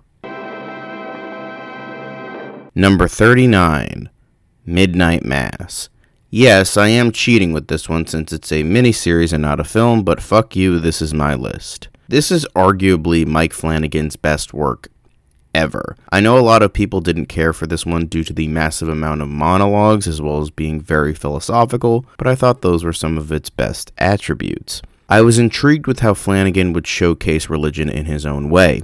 He could have gone simple and just say, oh, religion is bad, but that's just fucking boring and would have been added to the mountain of mediocre crap with the same message. Here, he really made sure to write religion in a way that is more so about people alienating God's word for their own benefit rather than what it actually is, and because of that, it succeeds. Plus, the entire cast is brilliant. I love seeing Rahul Kohli jump from the CW to working with one of the most prolific horror directors of the modern era. He really deserves it. But everyone did a magnificent job. The main guy was a little too monotone for my liking, but it still works with the character. I love the slow build to everything that's happening, the atmosphere, the twists and turns, and just, oh my fucking god, is this miniseries amazing. Please, for the love of God, pun intended, watch this for yourself. It is truly one of the best things you'll ever see.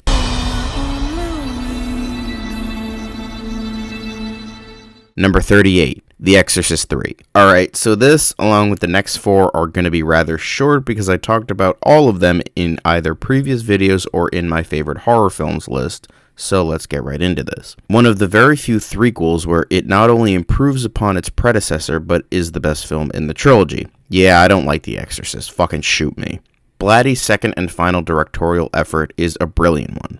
Borrowing surreal imagery from his earlier effort, The Ninth Configuration, this one exemplifies it further to add to the overall atmosphere and horror of the film. As I stated when talking about said film, this film is more so about the pursuance of pure evil and how humanity has almost become that. It is personified perfectly in Brad Dourif's performance as the Gemini Killer, which can easily go down as Dourif's greatest performance ever put to film, and one of the greatest villain performances in horror film history. Every single second that he is on screen, you just cannot take his eyes off of him. That's not to say Scott, Miller, and Flanders and the rest of the cast are great as well, but Dourif was just on another fucking level. One of the most underappreciated horror films ever that more than deserves its somewhat recent following.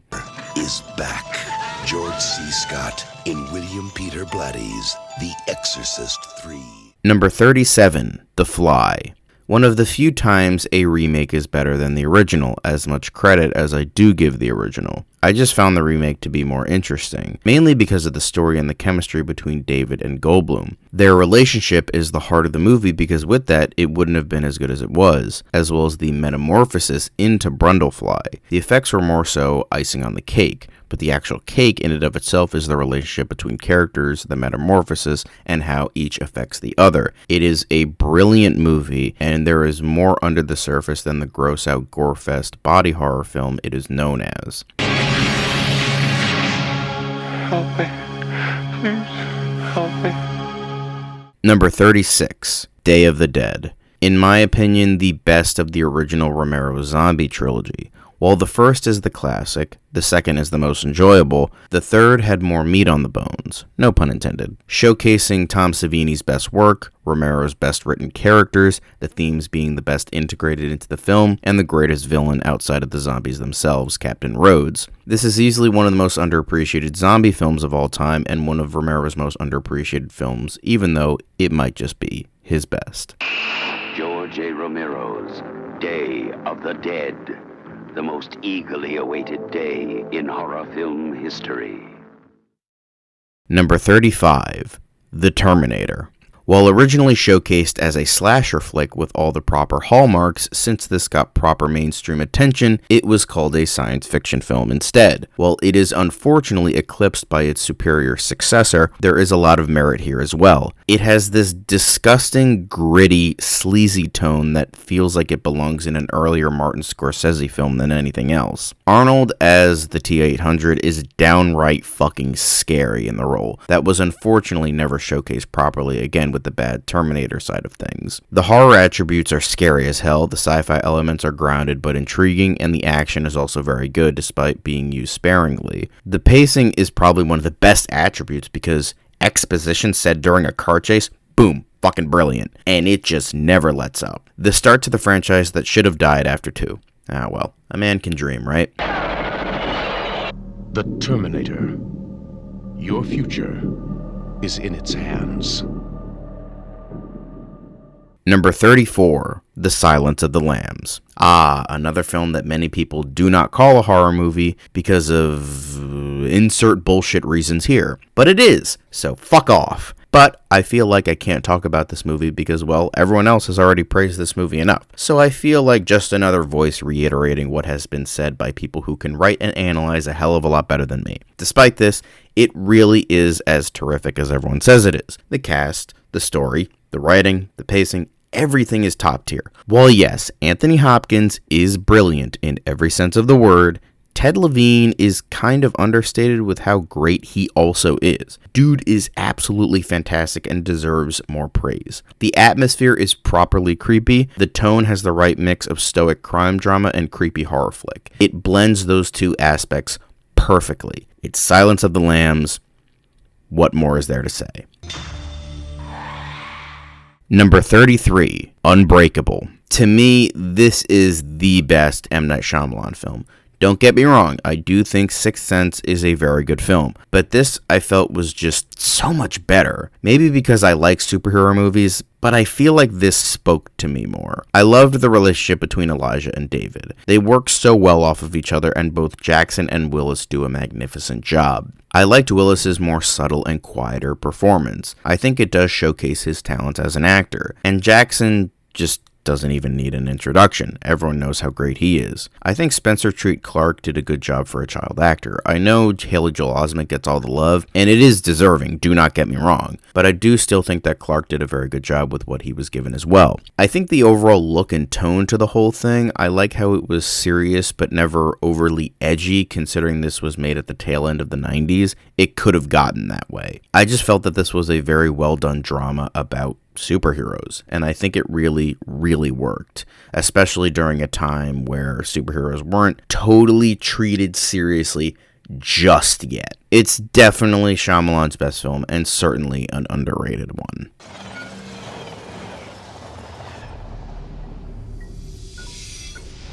Number 32, Aliens. Another movie that needs no introduction. It is considered one of the greatest action sci-fi films of all time. It is brilliant in every sense of the word. The cast's chemistry is absolutely fucking perfect. Lance Henriksen is amazing as Bishop.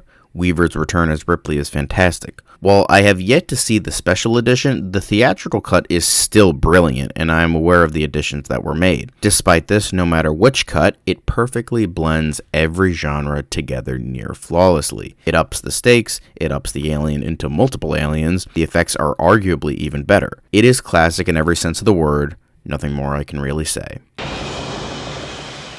Aliens. This time, it's war.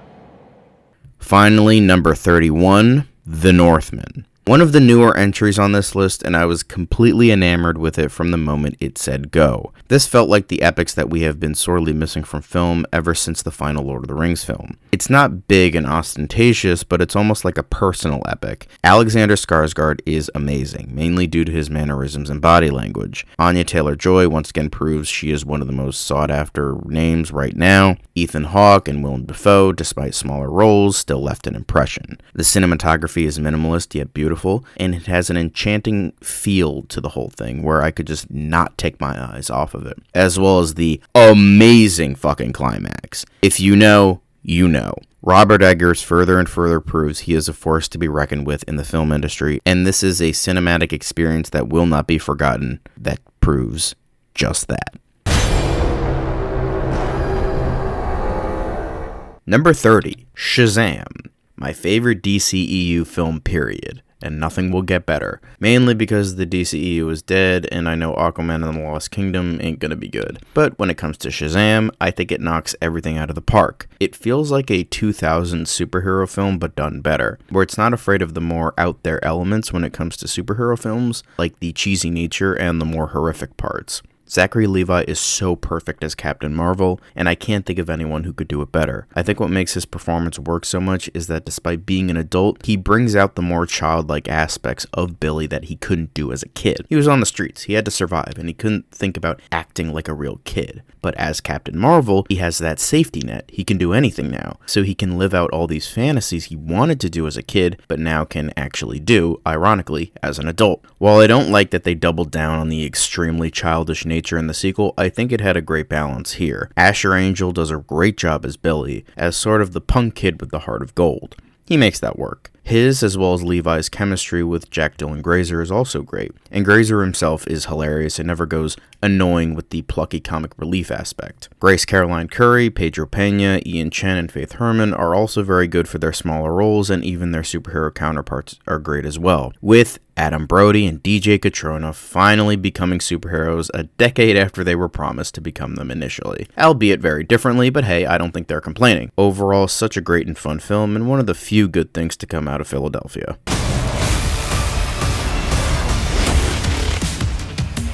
Number 29, Casino Royale. This is just one of the greatest Bond films of all time, and to me, my favorite. After the very horrendous Die Another Day, Bond needed an update. So we got a reboot, this time going back to the first novel and adapting that in a contemporary setting. Daniel Craig is so great as Bond, and while not the best, Sean Connery, or the most book-accurate, Timothy Dalton, he does a brilliant job in the lead role, as more of a, I don't want to say naive Bond, but maybe an ever so slightly less experienced Bond that I think worked with what they were going for. The action is great, the scenes during the actual poker game are suspenseful as all hell, Mads Mikkelsen as Le Chiffre was just fucking excellent, and it's just brilliant in every way, as well as Chris Cornell dropping the best Bond title track ever, end of discussion. Just one of the greatest spy films of all time. That's all that needs to be said. Number 28, Groundhog Day. While I wouldn't say this is an underrated Bill Murray comedy, I feel like it's not mentioned as much as some of his others, but it's a truly great film. A guy learns not to be an asshole over the course of the same day over and over again. While this didn't invent the living the same day over and over again subgenre, as it was really popular in mangas and animes for the longest time in the 70s and 80s, it definitely popularized it in the States and is now the poster child for it. That's gotta mean something, right? Bill Murray is great, Andie MacDowell is wonderful, their chemistry over the course of the film, it just gets better and better, and overall, it's a very nice movie in a way, despite the fucked up shit Phil does to himself to get out of the loop. But in the end, it's weirdly wholesome, and I can't help but enjoy it, and I watch it every February 2nd. Number 27, A Nightmare on Elm Street. Another movie I talked about extensively in another video, so I'll keep this as short as I can. This is one of the most classic horror films ever made. Landing in the middle of the slasher craze in 1984, Craven knew what to do, and he did it fucking well. Freddy doesn't hide behind a mask, he's supernatural more at the forefront than implied like Michael and Jason, and his weapon of choice became as iconic as the man who wielded it. While there were many Jasons and Michaels, there is only one Freddy. Many have tried, most failed, and Robert Englund will forever remain on top. While not as ridiculous in nature as he was in the sequels, he also had a sense of dark humor to him at the forefront that many loved. Creepy as hell and had that good balance of funny and terrifying, but mostly terrifying. Heather Langenkamp was a great and relatable lead, and hell, all the characters were likable that when they did die, you felt something. Another thing that went against the grain at the time. Wes Craven was brilliant in every sense of the word, and this will forever remain his greatest contribution to horror cinema, despite his terrific filmography. Nightmare on Elm Street. Number 26, Planet of the Apes. This isn't a film I really talk about a lot, but it's one that left an impression on me at a young age. I was honestly so enamored with the world and the story that unfolded that I couldn't help but love it. It has been years since I've seen it, but its stamp on pop culture predates whatever I have to say about it. Charlton Heston is very relatable on this fucked up world. The makeup on the apes are amazing, and of course you have that famous twist that has become more popular than the movie itself. It's definitely one of those movies that should be more bottom of the barrel B-movie schlock, but it isn't. Similar to the original Fly, it is slightly higher brow than one would think or suggest. It's not in the realm of 2001, but it's certainly a hell of a lot better than the original Fly, but it has a bit more intrigue and depth to it that I greatly love and admire about it. In terms of the sequels, they go into more of that B-movie territory, and they are fun, but they don't even come close to the original. Number 25, The Incredibles, one of Pixar's best. I remember watching this so fucking much as a kid. I would endlessly rewatch it. Maybe not every day, but pretty damn close. I just thought it was the coolest idea of having a family of superheroes and them kicking ass together. But now, as an adult, I see it as more of a complete package of what it was trying to do. The animation is fantastic, the way that all their powers are showcased is done very well, and there is more of this human side that you didn't really see in movies at the time. I wouldn't say it was few and far between, but this was more along the lines of a family that just so happened to have powers than a super-powered family, and ironically understood that a hell of a lot more than Fantastic Four did, which came out a year later. The themes of deconstructing the idea of the superhero was done pretty well, and it has just become one of the best of the genre. While the sequel is pretty damn great as well, it is missing that spark the first film had. Its memorable characters, brilliant soundtrack, and amazing story, Brad Bird just makes it look easy when it comes to churning out contemporary classics.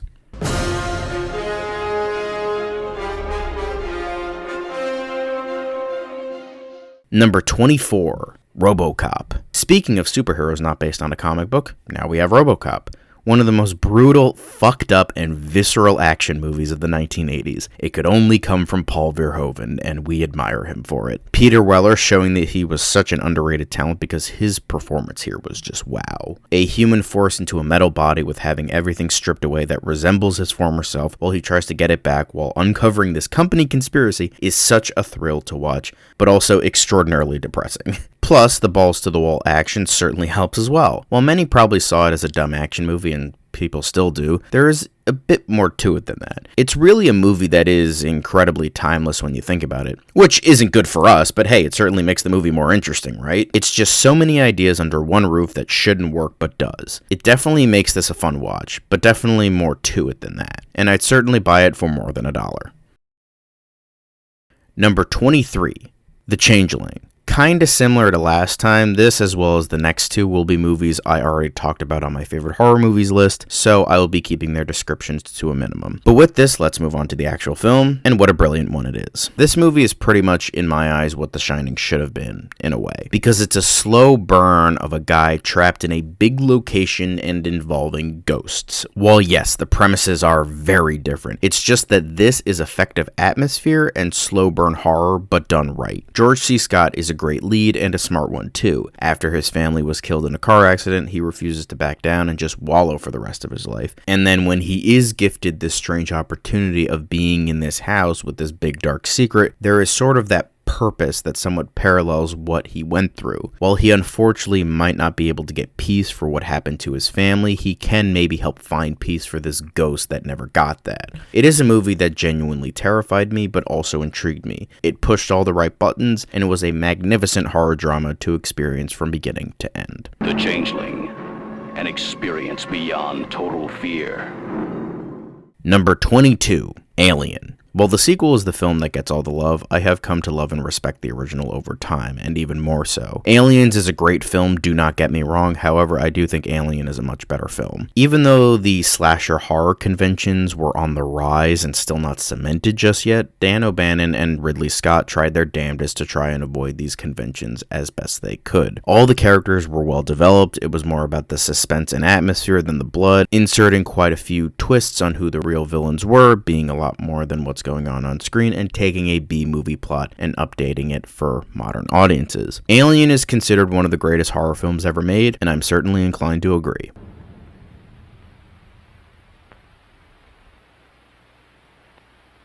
Number 21, The Innocents. For our final film of this list, it's arguably the greatest ghost story ever put to film. It's a movie that is terrifying yet enchanting to watch unfold. A lot of people go for The Haunting, and that's fine, but for me, The Innocents will forever remain the better movie. Jack Clayton, Truman Capote, and Freddie Francis managed to craft something so brilliant and so spectacular, I am still in awe of what they managed to achieve. This movie left such an impact on me that I don't think any ghost story could match up to it, whether that be a remake or any other ghost story. Once you hear Oh Willow Whaley on that black screen, its atmosphere refuses to let up, and I love it so much. I have not read the novella yet, but I know that this adapts it fairly well, despite the fact that this adapted the play that adapted the novella rather than technically a straight adaptation. But hey, it credits it in the original credits, so it's fine. Deborah Kerr's performance is one of the best I've ever seen, period, not just in horror, but in any genre. Even she stated that it was the best she's ever done, and I'm inclined to agree. The Innocents is definitely a film that needs to be truly experienced by every horror fan and every cinephile.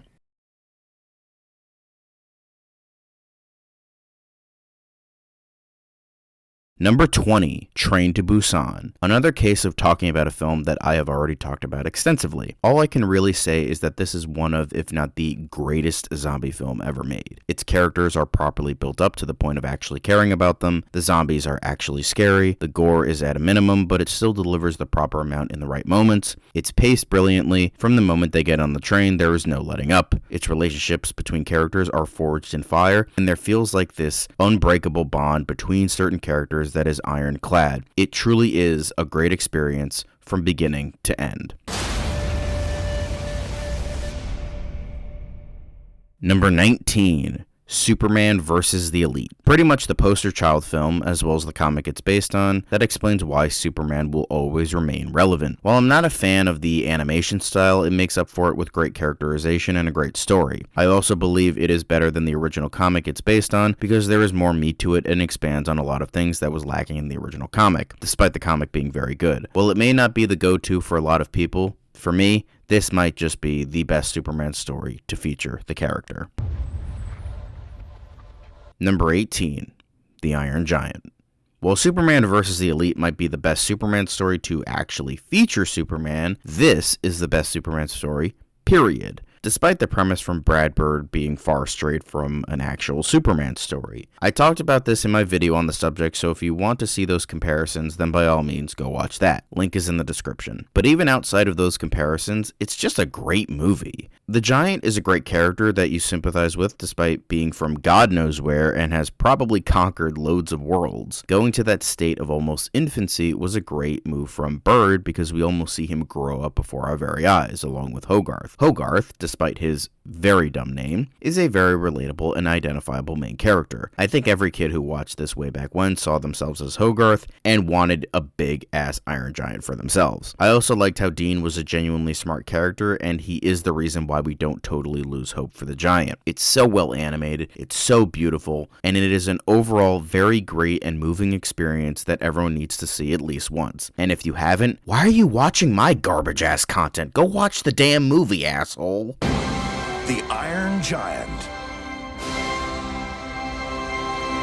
Number 17, Seven Samurai. I think Martin Scorsese needed to give this a rewatch on how to pace 3.5-hour masterpieces because he certainly needed it. This is Akira Kurosawa's magnum opus, and for very good reason. It is pretty much the go-to on how to do ensemble films correctly in an epic scale. The entire cast felt distinct from one another, and like usual, Toshiro Mifune is brilliant as always. But all 7 of the Ronin, because they are technically Ronin and not samurai, but the alliterative title sounds better, all felt like real, genuine, and different characters. Takashi Shimura also delivered a brilliant performance. While all of them are great, it would get repetitive if I went through every person. Just trust me, they are all great. The story is overall simplistic, but it still works. The first half of the movie is given that proper build-up between these characters, so you do care about them, and then you have all the action in the second half, which is a joy to watch. But it's not action for the sake of action, it's all plot and character-driven for everyone involved. This is considered one of the greatest films ever made, and for very good reason.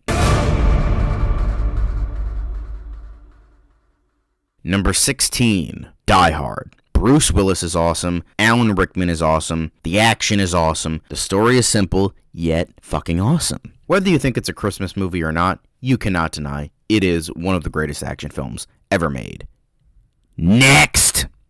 Bruce Willis, Die Hard. Number 15, The Shawshank Redemption. The best Stephen King adaptation of all time, no contest. There have been plenty of great ones, but this will reign supreme for a good long while, which is an even greater achievement considering it was Frank Darabont's feature debut. This film knew what to expand upon, what to tweak, and how to perfectly execute an adaptation. Tim Robbins is pitch perfect as Andy Dufresne, and Morgan Freeman as Red needs no introduction. Even though very different from his novella counterpart, Freeman made sure to make the role all his own, and he did just that. Another case where many consider it one of the greatest films ever made, and I'm inclined to agree. It's always a toss-up between this and Godfather Part 2 as to what I think to be the greatest film ever made, because it really is just that damn good. It's a goddamn shame that Darabont can't get another project in this day and age when he created this masterpiece oh so effortlessly.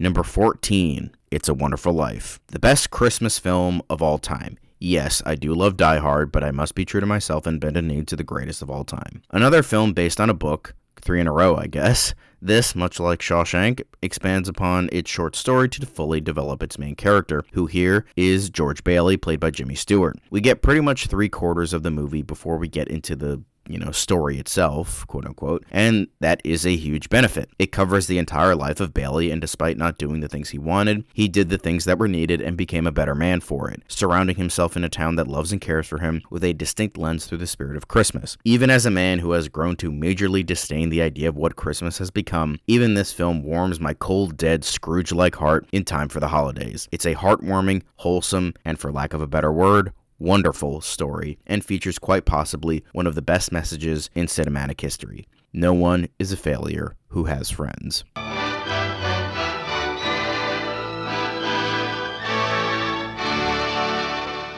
Number 13, Toy Story.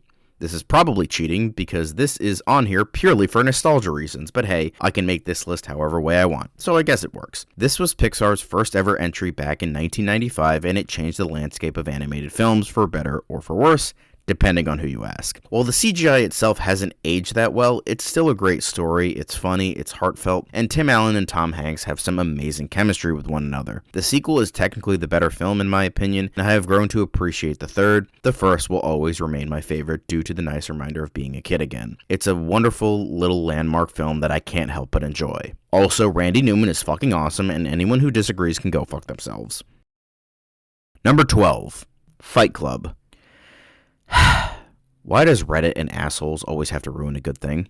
Why? I understand that life isn't fair, but come on. Yes, even though the internet has ruined the idea of this movie, it still remains one of my favorites, and David Fincher's magnum opus. And no, before you fucking assume, it's not because of the whole Sigma male grind set or whatever the hell. I think it's a genuinely intriguing film with a great story and great performances all around. I mean, it's a movie where a guy's intrusive thoughts win. How can that not be interesting? It's a commentary on what the 90s had become, rampant consumerism, and the innate boredom of the everyman, but it does it in such an interesting and extreme way that it makes it memorable, on the contrary to something like American Beauty, and despite that being another great film, this tends to be better and more memorable, which is somewhat ironic in this day and age because despite the fact it's intended to be all about modern society, it is a society we have been clamoring for since 9/11. We want and sure as hell miss that innate boredom, don't we? But I still think it works despite its timeliness, and I do majorly love it. Just not what it has become in the minds of idiots who are stupid enough to relate to the character of Tyler Durden. If you could fight anyone, who would you fight?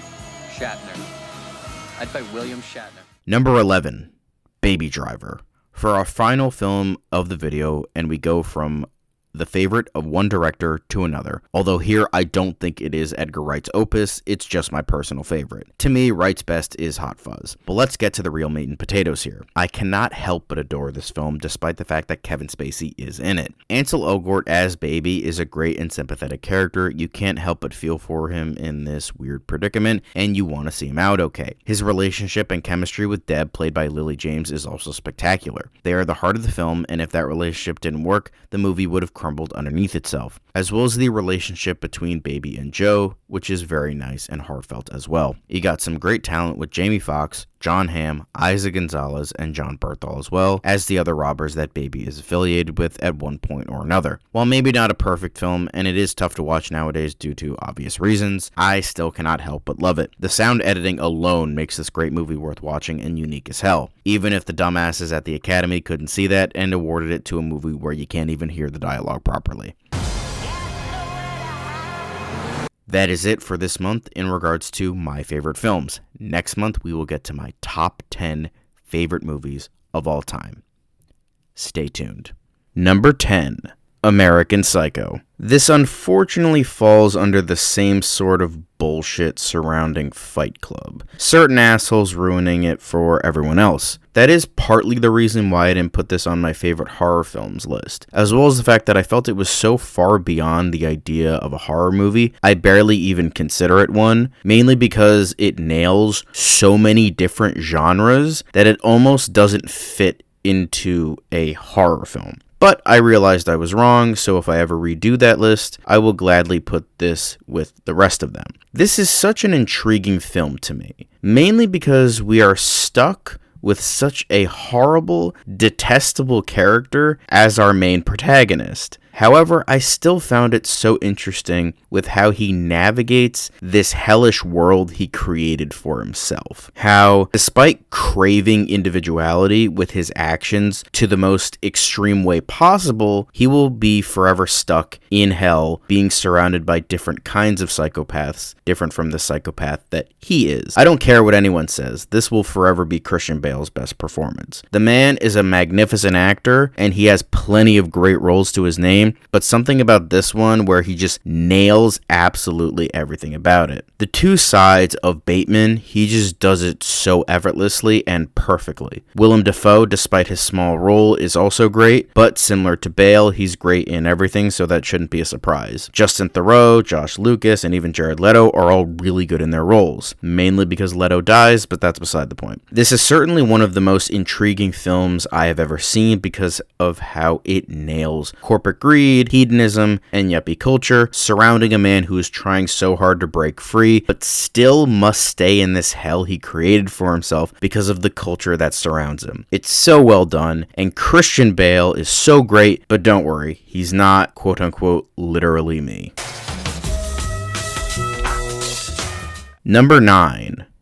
Halloween. I have talked about this at length in many other videos, so I'll try to keep this one short. If you want to know more about my thoughts, then I recommend my retrospective, link is in the description. But this is a classic for a reason. It popularized the slasher genre, while Friday the 13th was the ultimate push that made it into a phenomenon of the 80s. Michael Myers still remains an icon to this day, and for very good reasons. He is certainly one of the most compelling horror icons there are, despite the fact that the sequels got him so wrong. Looking at you, Curse of Michael Myers. But what he was in the first film was the ultimate evil in the body of a man. The personification of the worst of what humanity had to offer, to the point he isn't even considered human anymore. Hence why he's called The Shape in the credits. Donald Pleasance as Sam Loomis is brilliant despite his rather small role in the original film. Jamie Lee Curtis was great as well despite being one of her first features. The rest of the supporting cast might be a bit iffy by today's standards. You can definitely play a drinking game with how many times Linda says totally, but they still do a decently good job. What I also love is how it relies so much on dark shadows and not showing too much to the viewer, letting our imaginations run wild, filling in the blanks of what the true horror is. Such a brilliant film that I love despite some oddball flaws. Just like with so many people, I watch it every October 31st.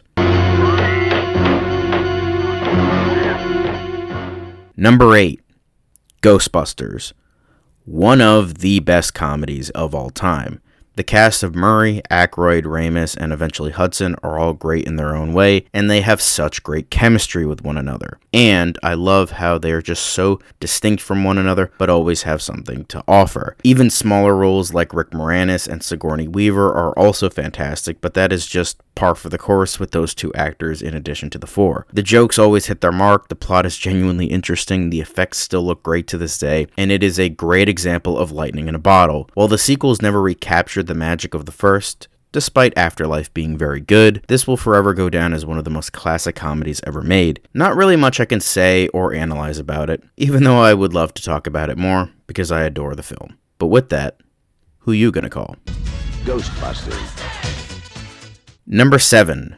Indiana Jones and the Last Crusade, one of the greatest adventure films ever made. I admire all 4 Indiana Jones films for very different reasons and at different lengths of how much I like them. Raiders and Temple are great, and Kingdom is fun despite being very flawed. But to me, Last Crusade is easily the best and just perfect. It just gets everything right. We see River Phoenix as a young Indy who does a great job, even if it is a bit coincidental that Indy got all of his iconography in one fell swoop. But adding Sean Connery as Henry Sr. was an amazing fucking move. With Indy being so inspired by the Bond franchise, it feels like it makes so much more sense to add Connery in there, and him and Ford have such great chemistry with one another. The supporting characters of Sala, Marcus Brody, and Dr. Schneider were also very distinct and had great chemistry with Indy. Julian Glover is also fantastic as the villain, despite being somewhat similar to his character in City of Death. But hey, it still works and he's still fantastic and absolutely hateable.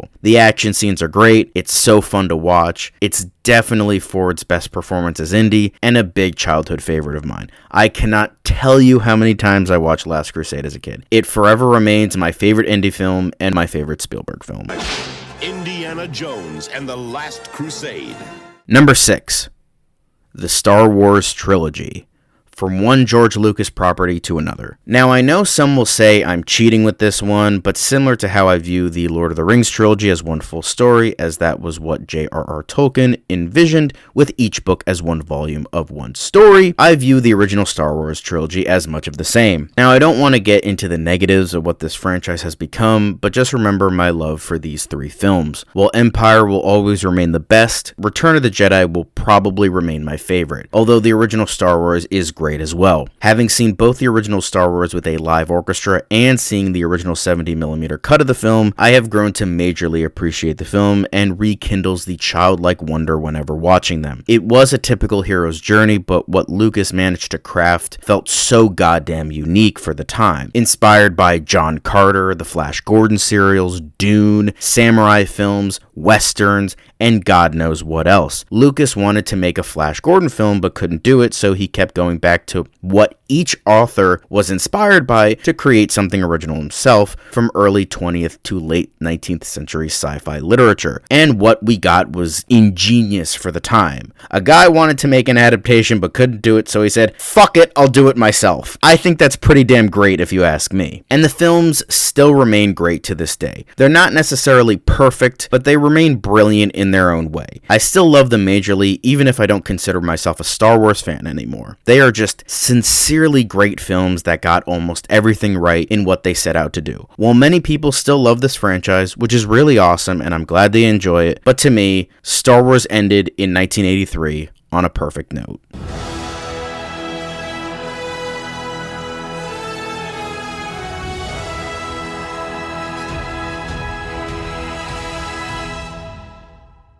Number 5. The Evil Dead. Another film I have talked about extensively, and I will try my best to keep it short. The film is just purely great for 2 main reasons. One, because it's a movie that purely exists all by itself. It can't be replicated, it can't be copied, and it exists in its own strange little bubble, and I absolutely love it for that. It's weird and hokey, but also somehow grounded and disturbing. It's so simple, yet so effective. The practical effects and makeup are fantastic, all the characters are distinct and likable. While Ash has yet to become the gun-toting, lovable idiot like he would become with the sequels, he was still oddly charming here, and I still liked him as sort of this survivalist by the end of the film. This wasn't destiny or meant to happen, it just sort of does. Similar to Ripley at the end of Alien. She survives purely because the alien killed everyone else. That's it. Same thing for Ash. He just happens to be the last one standing, purely by chance, and I love that. The other big reason is the behind the scenes. What everyone went through, how they all went through hell and back to hell again, purely for a movie. It is the persistence of the human spirit, how a couple of college dropouts had an idea and were going to see it done no matter the cost. I still stand by that The Evil Dead is the greatest achievement in independent filmmaking, and if you want to make movies, study the fuck out of the behind the scenes of The Evil Dead. So with those two combined ideas, that makes this one of my favorite films of all time. Don't get me wrong, I love Evil Dead 2, and I heavily enjoy Army of Darkness and Ash vs. the Evil Dead, but the first has yet to be matched, as much as Evil Dead Rise comes close.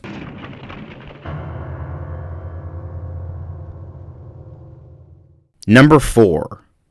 Paranorman. I want to apologize to this film for being a complete and utter hypocrite, because I didn't put this on my favorite horror films list, even though it should have been. Because when doing the list, similar with American Psycho, I didn't consider it a horror film. But at least American Psycho was a bit more purposeful for being left off due to the internet's idea of what the film had become, and handling many different genres extremely well. Even though I have been a proponent for animated films getting equal respect to live action films, I dropped the ball on this one, and Paranorman, I am very sorry, because this is a horror film, and I should have counted it. With this, I absolutely adore this film, and was a changed person after watching it over a decade ago in the theater. Yes, it's purely because I identify with Norman a lot as a character, with the only main differences is I don't see dead people and am no longer a kid. But what they managed to do here was such an accomplishment. Claymation will always get points from me, no matter what the movie. The movie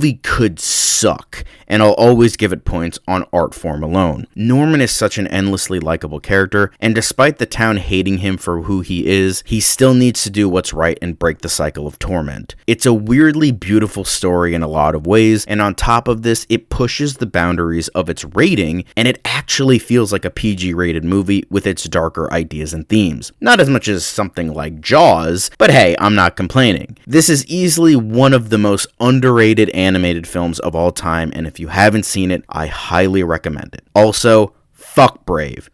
That is all. Paranorman. Number 3. Terminator 2 Judgment Day. One of the greatest sci-fi action films ever made. While the Terminator hit the ground running, Terminator 2 somehow managed to improve it in every facet of production, as amazing as the first Terminator is. It is the pinnacle of top-tier filmmaking from James Cameron. Dude made 2 of the best sci-fi action films of all time like it was nothing. Arnold is great once again, Robert Patrick is a great threatening presence, Linda Hamilton is awesome, as many have already said, and Edward Furlong is surprisingly really good as he actually acts like a kid despite his foreboding destiny. It does follow with what the first film did, but done in a new way and having it feel like a proper sequel. It has the same basic structure, but since it's so vastly different that it doesn't feel like the same movie. It's just, God, it's such an amazing movie. Similar with Last Crusade, I cannot tell you how many times I watched this movie as a kid. It's a damn near perfect movie. It is a bit long, but that's honestly a fucking nitpick comparatively. I always watch the director's cut because I feel like it adds a bit more to the overall movie, but honestly, both versions are spectacular. But Cameron's Terminator duology is something damn special, and I'm glad the story definitely ended here.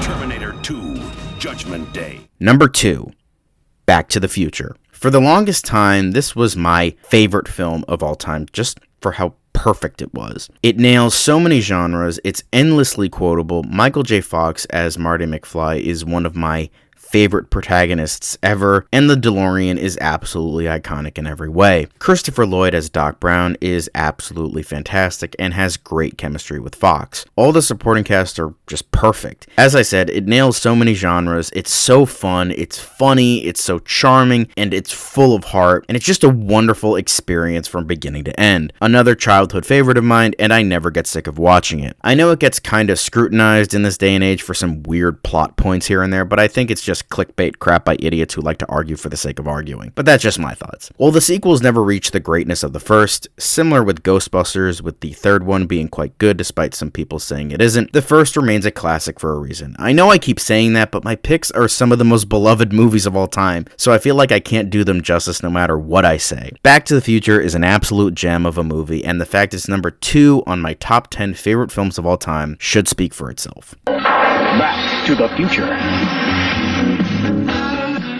And my absolute favorite film of all time is...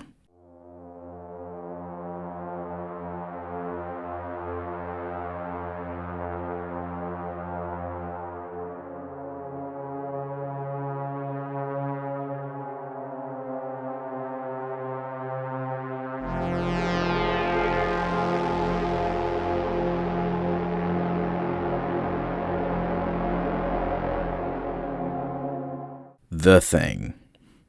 Was there ever any doubt? I mean, it's my favorite horror film of all time, so it was bound to be somewhere, and so it had to get the gold medal for being my favorite film of all time. It's perfect. It's so goddamn perfect. I have so many videos explaining why I love this movie. Everything about it, to me, is just perfect. The cast, the writing, the score, the tone, the cinematography, the effects, the pacing, the runtime, the overall sense of dread, the atmosphere, the horror of the situation. It's under a neatly wrapped bow in a perfect little package. It is my favorite horror film of all time, my favorite film of all time, and I genuinely believe, and I will forever die on this hill, that it is one of the greatest films ever made. Every single time I watch it, it gets better and better and better. If perfection was a doable action, it would be John Carpenter's The Thing.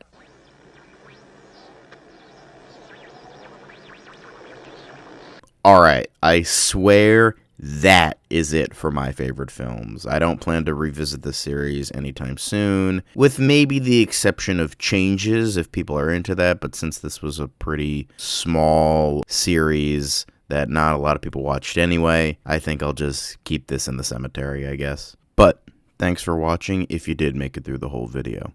Later.